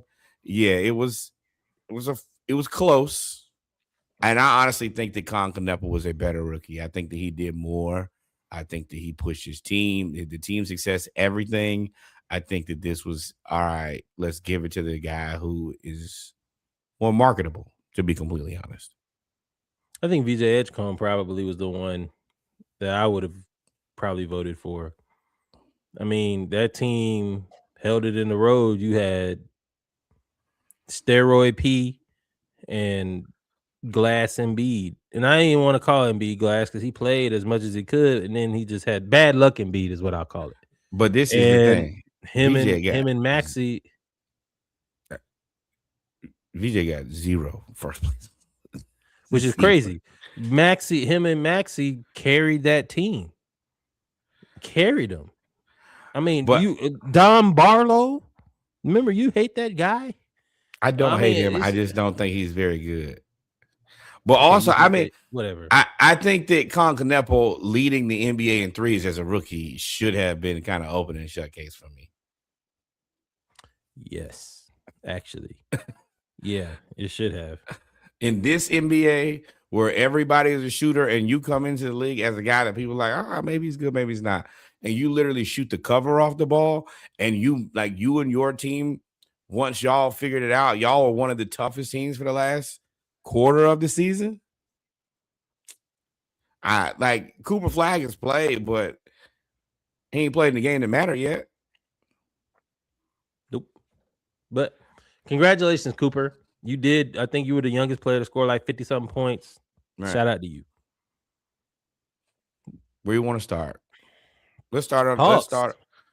I mean, yeah, you're right. Hawks Knicks 2-2. Well, yes. The Eastern Conference actually is very interesting. The whole East, minus 3/4 of the East. Shout out to you, 76ers. Yeah, it's for y'all too. But I mean, that's an interesting series too, just because I didn't expect them to be that good. But yeah, I mean, you can. It depends on who you are. If you find Pistons Magic interesting, I think that for the people who are watching, like we told you a little while ago, the Orlando Magic defeated the Detroit Pistons again, so that 2-1 is now a 3-1. And it is highly unlikely, damn near impossible, that the Detroit Pistons will come back and beat the Orlando Magic. And that means that an 8 seed, which was an 8 seed that we thought where the coach was going to get fired, is highly likely to defeat a 1 seed. Adam Silver dances. He wins. All of this works for him. But let's start with the Hawks.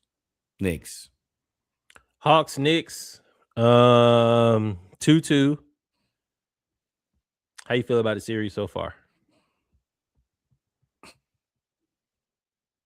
I can't be mad because with the 6 seed playing the 3 seed, and this is one of the best teams in the East, I'm disappointed in the way that Quinn refuses to make adjustments. I think that we could have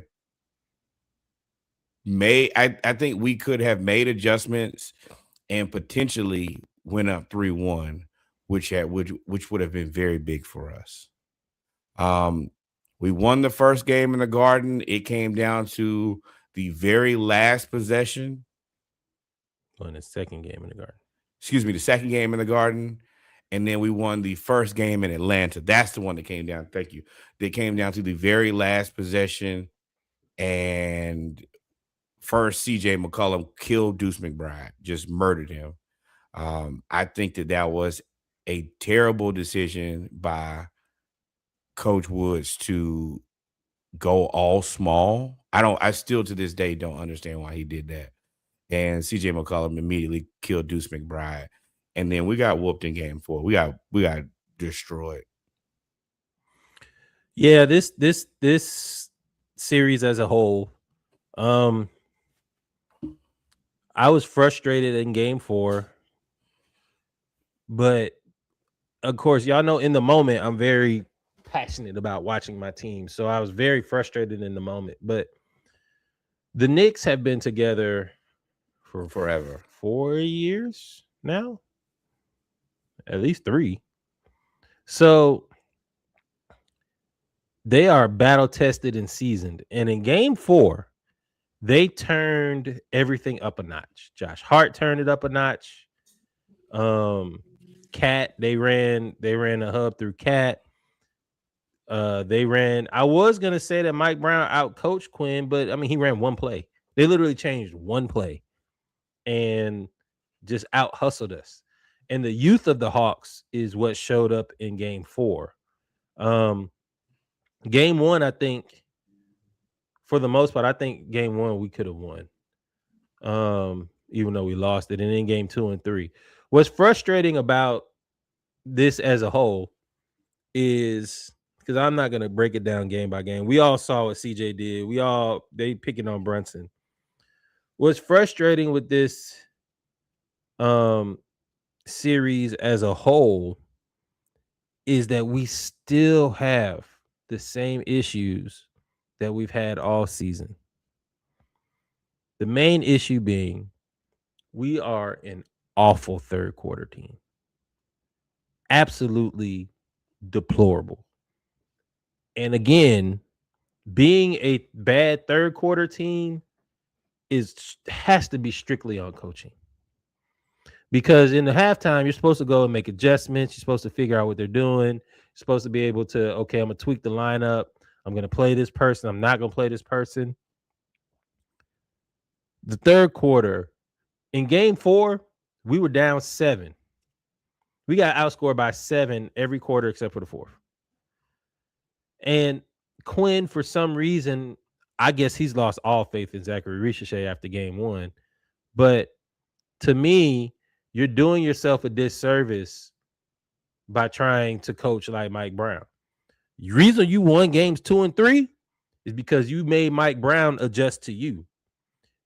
Mike Brown decided to go with an all small lineup 2 games in a row. Didn't make any sense.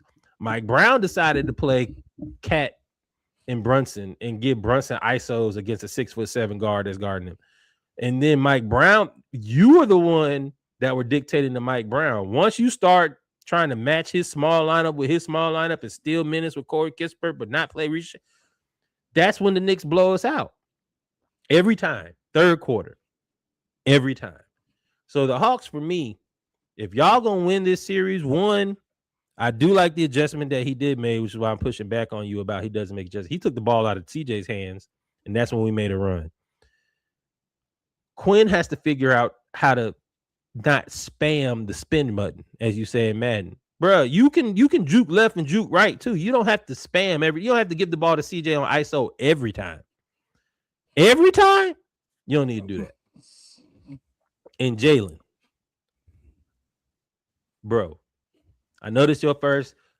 I'm not as harsh on you now as I was because this is your first playoffs. This is literally your fifth playoff game that you're going to participate in Correct. as the and demand. So I'll give you that. But at some point, whether it's this series, if we win this series, next series, if we don't win this series next year, you had to grow up. All this passive trying to finesse the ball to the rim. The biggest difference that I can see in the playoffs is ain't no finesse, nothing. If you can get to the rim and lay the ball up, they're gonna either foul you, which is what the Knicks did in game 4. They're either gonna foul you or you're not gonna get the call and they're gonna play really physical with you. Being frustrated and getting out of your game where we fumbling the ball and doing all this stuff because y'all are all frustrated, can't happen. If it happens in game 5, the Knicks gonna beat y'all by 30. Y'all better get it together for game 5. And hopefully, we talked about the veterans and Nikhil Alexander Walker and CJ McCollum. Y'all gonna have to coach this young team. And Quinn, please play Zachary Ricochet, even if it's just for 2 minutes a quarter. Yeah, Please play Zachary Ricochet. and that's always been my issue with Quinn is, bro, if you're gonna lose, and we were clearly gonna lose, let your number one pick try to get some confidence and get used to playing playoff basketball. Don't play the starters the entire time and then not get something out of this shit. Also, Too. Yeah. yeah, the thing is, you're playing a bunch of young guys against a grizzled Knicks team that, number one, they know everything about each of the, like, they know their teammates inside and out. And we're getting beat to shit. The ref's not going to call no fouls for whatever reason. It is what it is. I surely don't like it, but there's nothing we can do about it. I know that everybody else wants to say, oh, well, it's playoff basketball. It's playoff basketball. You go to a short lineup. We don't have the team for that. You going to 10 guys will help you out. The guys will be fresher when they are in there, because that's what we start looking like. The third and fourth quarter, where we're legitimately you playing guys who've never been in this situation versus the Knicks who've been in this situation season after season. They're just ready for it. Mm-hmm. So yeah, you need to elevate their level. So if you're dealing with that, then yeah, the thing you got to do is play your guys and trust them. You play it once again. I know you hate when I say this. You're playing with house money anyway. Why are you playing scared? Don't make no sense. Let Ricochet get out there. Did he miss 3 shots? Yes. You know what else he did? He got rebounds for 2 of those shots. He was playing with a lot of energy. And we just don't. We already small. We don't know when Jock Londale coming back. So yeah, we're gonna need more wind because we can't out physical this team. Yep. So we'll see going forward, man. Kuminga, you got to be better. It just have Kuminga go downhill. He took 5 threes, 6 threes last game, and he made 1. I know, and then he was 0-6. We got to get to the free throw line. Something else that I want the Hawks to do whenever this season is over, whether, hopefully we still make a run, but y'all gonna have to learn how to draw fouls. And I ain't talking about the bitch way like Jalen Brunson does. Jalen Brunson's a hoe. But you got to be able to play for contacts, play with contact and through contact while drawing a foul. The Knicks know how to play to contact, right? They're going to play for the foul. They know how to draw the foul. Cat's going to flail. Jalen Brunson going to beat Jalen Brunson. And they all going to be able to flail and get fouls. You're going to have to learn that, Jalen. You can't just finesse your way through. Dyson have to figure out a way to draw. You're 6'7" and you're more athletic than everybody else. There's no reason why you shouldn't be getting fouled. Kuminga actually has figured it out. That's one thing Kuminga is really good at, is getting fouled. Right. I agree. Ricochet, you got to figure that out. Okongwu don't really need to do that because Okongwu is the stretch 5. But our guys that are wings, y'all going to have to figure out how to get fouled and use the free throw line to your advantage like the Knicks do. But Quinn, you gotta, we just run the same play over and over and over. Quinn, you gotta understand, You can't make one singular adjustment. Kaminga is not going to be able to hold Carl Anthony Towns forever. I'm sorry. I don't know why you thought that that was a realistic solution. You didn't think that they were ever going to just make any adjustment. Woodson playing for his damn job too. So you got to do something else. There was not enough strategy involved. You got to, when they counter, you counter. Now, I guess that he thinks that he just counter at the end of every game instead of making mid-game adjustments. Well, I don't know. Yeah. He has a game plan, and we can move on from this, but he has a game plan, and he's not going to move from his game plan.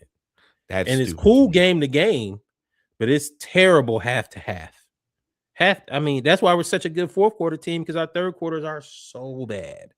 They're so bad every time. I think we outscored like 34-14 and or something crazy. Right. It's so bad. It's so frustrating. But let's go Hawks. Where you want to go? I'm gonna let you lead. I put on a list, but you can figure out where you want to go. I guess we go. Let's go Pistons Magic. Like we told y'all, Magic are up 3-1. Pistons, I think it's all she wrote.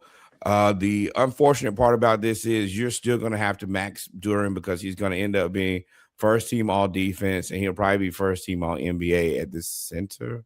Probably second team all NBA. Wemby and Joker will be one. Yes. So yeah, you're going to max him. Detroit, at the end of the day, though, this is not really as bad as what it's probably like. It's very ironic to have the team that ended up in the A seed and thought that they were going to fire their coach because they had one good year and then had all the expectations, and then come in and basically you have 1 year and then you're the 1 seed and you have all the expectations and you get your butt whooped. That's just how the NBA is. The best thing that you can try to do, I don't know how you do it, but you got to try to manage expectations. At the end of the day, you got Cade, you got Asar, you got Duran, and you got to figure out some, probably Tobias needs to go to the bench or go somewhere else. Jimmy Neutron got to go somewhere else, and you got to figure some things out. But overall, just don't get too high, don't get too low. But this season is over for you guys. Magic, it's interesting. Whoever y'all get. I think the Pistons are missing Jaden Ivey more than people realize. There's not a lot coming off the bench anymore in terms of explosive scoring. Dennis Jenkins, hey, he's good. But he is what he is too. But he has limitations. And then, of course, you got Isaiah Stewart and Kevin Huerter, which I think you got in the Jaden Ivey trade. So to me, what this is showing, and then the playoffs are gonna show, is that, like what I say before, it's like climbing Mount Everest. Like, they say don't climb Mount Everest until you get a physical to make sure that you're fully checked out. Because once you make it to the playoffs, any type of flaw that you have, any type of anything that's missing, and that team figures it out, they're gonna press that over and over. And they figured out whatever happened with Jaden Duran. And I mean, we know. I mean, we did as the world turns earlier. Wendell Carter Jr. is dating his ex-girlfriend Angel Reese, and so you're dealing with that. And for whatever reason, it looks like it's in his head. And outside of Cade and Duran, I mean, you have Tobias Harris, but against this Magic team, who we're finally seeing them play with nothing on their shoulders, carefree. They're not supposed to win this game. They're not supposed to be good. They're about to fire their coach. Franz was hurt. Franz is back. Paolo has figured out that he's now 6'10", 250. And Jalen Suggs is running around being a madman, and Desmond Bane is shooting the lights out from 3. When you have all of that, and then you have the rest of these dudes on the bench that know how to play their role, especially Black, and everybody's just as big as you, now it goes from, it's 3 of y'all in Detroit, right? And I'm only putting Isaiah Stewart in there because he can fight. It's 3 of y'all versus 8 Magic. That ain't, no matter what the seed is, that ain't never gonna work, bro. Nope. It ain't never gonna work. They got But I think, nobody to guard Suggs. They got nobody. There's nobody to guard him. Oh, but they the got a other, Sar. I'm sorry, they got a Sar. but the other But he part can't about shoot. this is also a fictitious 1 seed. Celtics are probably better than you guys. The Pacers are better than you guys. No, I don't believe that. Now, I mean, K did have a collapsed lung for 5 weeks. Yeah, but if the Celtics were at full strength, they're going to be better than you. And I think the Pacers are going to be better than you. I think the Cavs might be better than you. But I mean, you want it. But it's kind of the same thing that happened with the Hawks that year that we went to the Eastern Conference Finals. People put a lot of praise on you, and then the expectation is for you to be this good, and you're just not really that good. I hate to say it that way, but that's just what it is. They need more pieces. They need more shooting. That's For what they sure. need. If they had shooting, I think the defense would take care of itself. They need more shooting. I 1000% And Duran agree. can't disappear. Duran, you No. can't disappear. But also, this is the first time where he's another guy. Hey, it's my first time ever having to be the man. And he ain't the man because K's still the man, but you got to do it. What? Weren't they in the playoffs last year? Yeah, Didn't they but lose to the Knicks? I mean, you're right. You're right. When you're right, you're right. But I think that during it wasn't the expectation for him to be basically Robin to Cade in the same manner. I think they were trying to figure out, okay, is Asar going to be able to be something special? He need to go to the Onyeka Okongwu School of Shooting too. You got to figure something out. Like they need more. They need not a lot more, but a decent amount. But yeah, I think it's over for them this year. Orlando, they're gonna be a tough out for whoever too. If they play Cleveland, I guess we can do Cleveland, Toronto. Whoever they play, they match up with because they're so. Orlando's a big team. Correct. They're a big team, and they can shoot and they can score. That's that top quadrant is all really big, strong teams. Cleveland has given away. Well, I ain't gonna say given. Yeah, they did. They gave away 2 games in Toronto against Toronto. Colin Murray Boyles gave 4. has really come on in a big way as a Serving. Yeah, who looks to be the new center to take over for Jakob Poeltl, who looks like he belongs below the bench. Cleveland, I thought y'all were going to sweep, if not potentially gentlemen sweep the Raptors, and now you guys are in a full-on dogfight. Now, I will say that I think that there is something good about this because had y'all swept the Raptors, it would have been 2 seasons in a row where you basically just whooped the first team and you weren't ready. You weren't physically, mentally, and emotionally ready to play a tough team.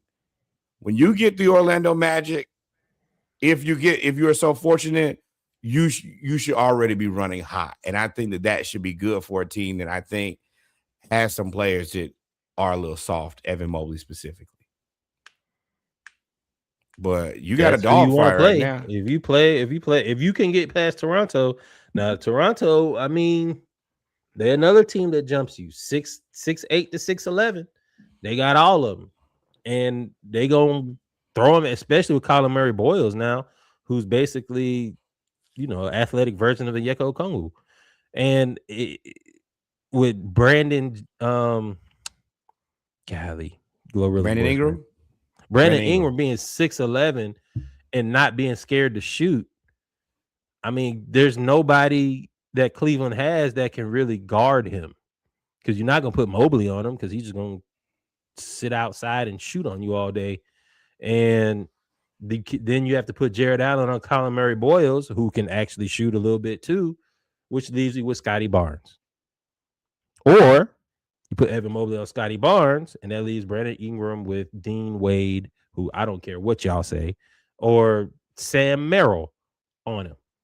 So there's really nothing that you could do with this Toronto team unless you need Evan Mobley to punish Toronto in the paint. James Harden, bro, you got to be sick of the narrative, bro. Every year,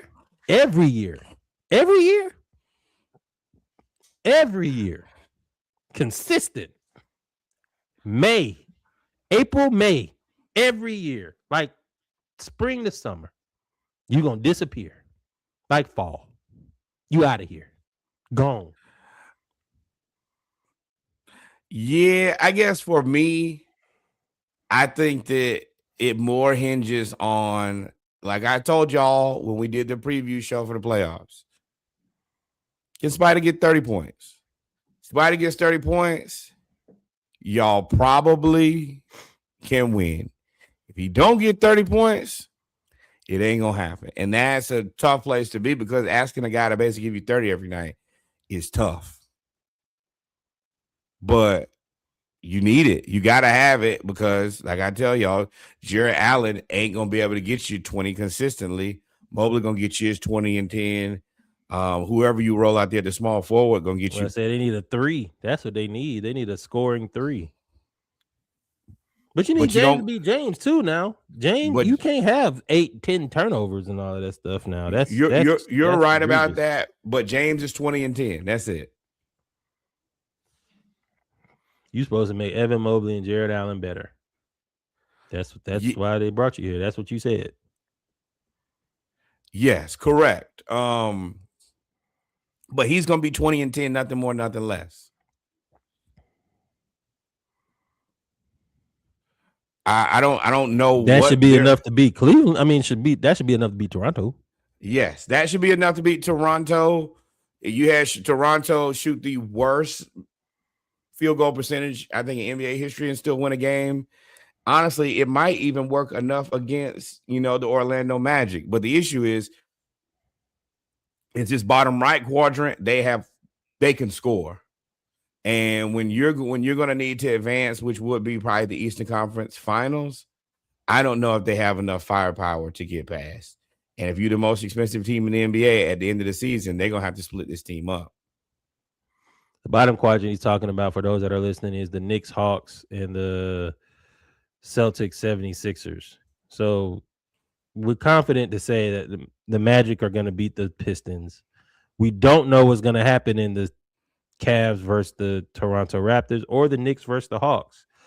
But we are confident to say that the Celtics are about to get the 76ers up out of there. Unfortunate for Philly because they were hurt all year, or dumb, whatever you want to call it. I still think that Paul George missed them games. Otherwise, he might not be available right now. What's he averaging in the series? 12? Might as well not be. He's stealing. He's stealing. He getting paid $50 million, averaging 12. He's not doing personally. Playoff He's P. not, Shut in. Playoff P. he's not doing enough for me for considering you have VJ Edgecombe who's playing pretty well and Maxey. You're supposed to be the leader and you're supposed to be showing those guys how. I mean, that's one thing I will give James a lot of credit for. He really taught Maxey how to be a killer. That's what you're supposed to do for VJ Edgecombe right now. And you're supposed to be assisting Maxey as he takes over as the leader of the team without Embiid. And you're not enough of anything. Not enough defense, not enough scoring. None of that matter anyway, because the Celtics, Jason Tatum, whatever has happened between, I guess, that week off has really got him feeling well, because him and Brown, I think they scored all the points in the third quarter of the last game. Him, Brown, and little man, golly, Peyton Pritchard. Bro, Peyton Pritchard's nasty. Like, he be hitting, he's crazy. And now the rest of the team is shooting, because Derek White is like the babysitter. I play defense and I make sure the rest of the guys get open shots, meaning the Shiremans, the Sam Hausers, the Luka Garzas, the I don't even know. Quinn, I want you to notice the Celtics play all of their guys. Yep, they got to. We got to too. But I mean, yeah, they're gonna play their guys. They're gonna be good, and they're gonna play tough. We 76ers, it's a buzzkill. It sucks. I mean, and they got to figure out what they're gonna do with Embiid, with Paul George, Kelly Oubre. Like, and I said that when they won game 2, I was like, yeah, but you relying on like Kelly Oubre, to be the third scorer because Paul George ain't doing the best. And I was like, now Paul George has been when they won, he was clutch, but he was still 6 for like 18. But those every shot was like, whoo, we needed that. So Right. I think the Celtics are probably the favorite now. I mean, duh, that's an obvious statement. They're a favorite to make the finals. Gotta be. Mm, I mean, yes, because they're the only team that's done all of their work. But I mean, you also got to look at. I mean, if the Knicks get out of this, I think that they are. They may have unlocked something running it through Cat, running in through Cat. They may have unlocked something. Cat had a Yeah, triple double. I think that if they can survive, then yeah, because they're very. The thing that the Knicks can do is they can still play defense, and you can crowd all the exciting whites that play for the Celtics. All of them. So You think you can? if you don't let them get to shooting, then they really don't really have a lot. Then once you crowd Shireman and Pritchard, they're not going to take you off the dribble, even Derek White. Then at that point, the only thing you got to worry about is the two demons. And you got OG Anunoby, you got Miles Bridges. Do your job. You cost me 5 draft picks. You cost me $40 million. Don't come back unless you come back with a win. We gonna see. But that's the East. And it's a little bit more clear on the West, which is interesting. Because I mean, you go wherever you want to start. I mean, you can start at the top. It's over with. Either way. The Spurs are going to beat the Blazers. It's been fun. It's been real, but it's over for you guys. My bad. Oh, you good. Yeah, Spurs are going to beat the Blazers. The Blazers have done a valiant job, specifically in the loss of their head coach, Chauncey Billups, and that situation seems to get more and more aggressive as the days go by. Thoughts and prayers to that man. Hope you keep your head up, brother. That one is over. Oh, I had an inappropriate joke. Yep. OKC is going to finish off the Suns here soon. It's over. Thoughts and prayers. I will have to say, Suns, you found a way to find the sun in the season after you lost Kevin Durant. I think you guys should be kind of happy. Lakers are probably going to beat the Rockets because Kevin Durant is hurt again. It seems like, I hate to say it, look like he kind of quit on them. And no, Kevin Durant has the same injury as Ant. Allegedly. Ankle and knee. Yeah, what kept him out of the first kept him out of the game was the knee. They also saying that he might just be good on them. I hope that's not the case. Right. I hope that's not the case. I thought it was the knee because Ant hyperextended his knee and boy, it looked like it was ACL, but it was hyperextension. Yeah, OKC being out 4-0. I mean, we knew that was gonna happen. Dylan Brooks tried to do the things that he does, and the worst person you can do that against is Shy SGA because he just doesn't get sped up, and they cooked y'all. Victor Wembanyama in the concussion.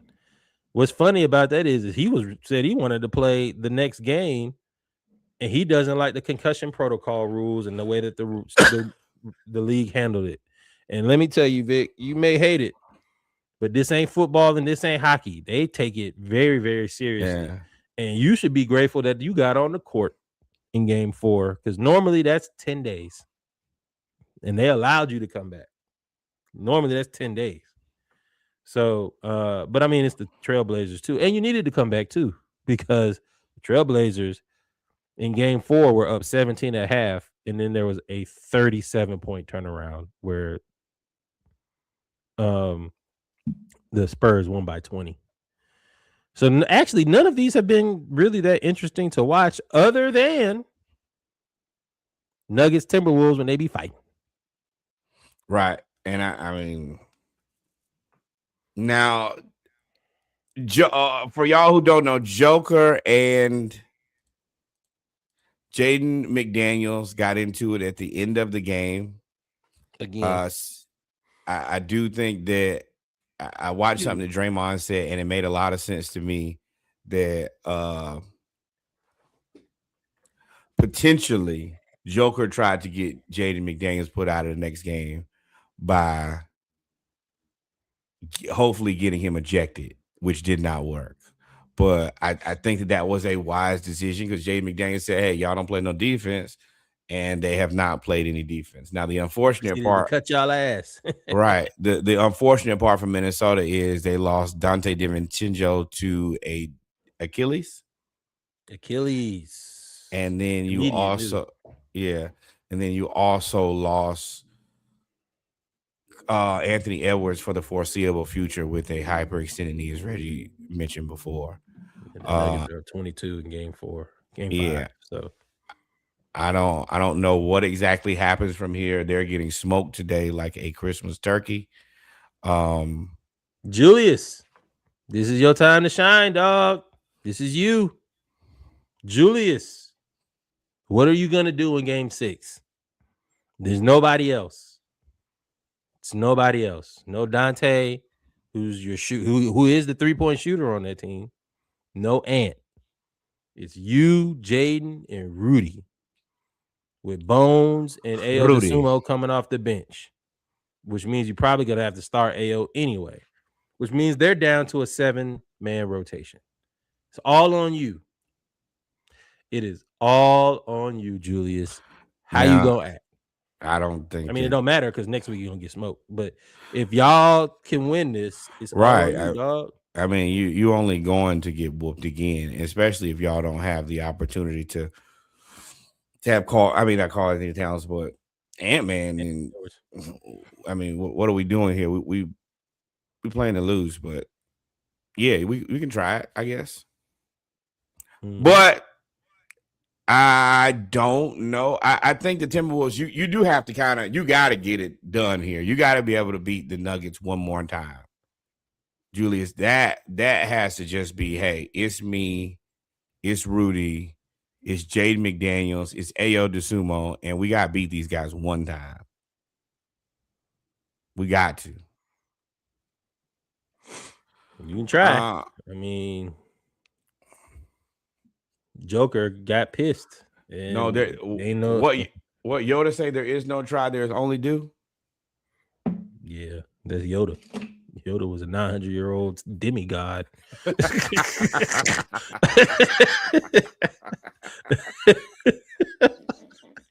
Ain't no demigods on Minnesota right now, big dog. Oh my God! Reggie said you put that in your pipe and smoke it, brother. Because good luck. We deal with reality out here, big right. dog.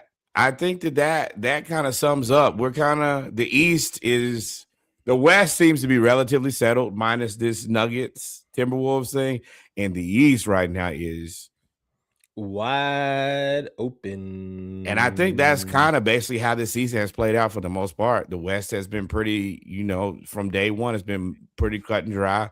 It's the Spurs, it's OKC, and that's what you're probably gonna see in the Western Conference. And in the East, it's like shit. I don't know who's gonna be there. Who all gonna be there? We don't know. You know the Pistons. I'm playing. But ladies and gentlemen, we've come to the end of episode 228 of the Splashcast Monday Night Raw. We appreciate y'all for tuning in. Man. I told y'all it was going to be a long episode. It's the draft. It's the playoffs. It's the Braves. It's as the world turns. It's a whole lot of stuff. Hey, man, if you learned anything today, love your side chick. Unconditional. And keep your mouth shut. I mean, that part too. And watch out because the feds is watching. Love thy side chick. No, I can't co-sign that. But Mike Vrabel is the most millionaire. That too. And he found the one that ain't got nothing. Allegedly was in the same situation. That man is the most faithful cheater I've ever seen in my life. He loved that woman. He loved the hell out that woman. He loved that woman like it's his main woman. With that being said, we've come to the end. Did we miss anything? Nope. If we did, it don't matter. We'll catch it on the next time. 12:50 Right. my time. Also, shout out to Kev. Couldn't be with us today, out of town. Respect to the homie. Number one. More black baseball, more Bravos. Number one, because we're the number one team in your heart, and we are the number one team in the league. Number two, shout out to Kev again. See you next week. Number three, the historically black college university you went to, your cousin went to, the person used to laugh Kiki in the back of church. Send some money over there. We got to support HBCUs more now than ever. Historically black college university in your neighborhood, the one you go to for homecoming, step shows, to be around your people. Send some money over there. You drinking up all the liquor, you eating up all the chicken.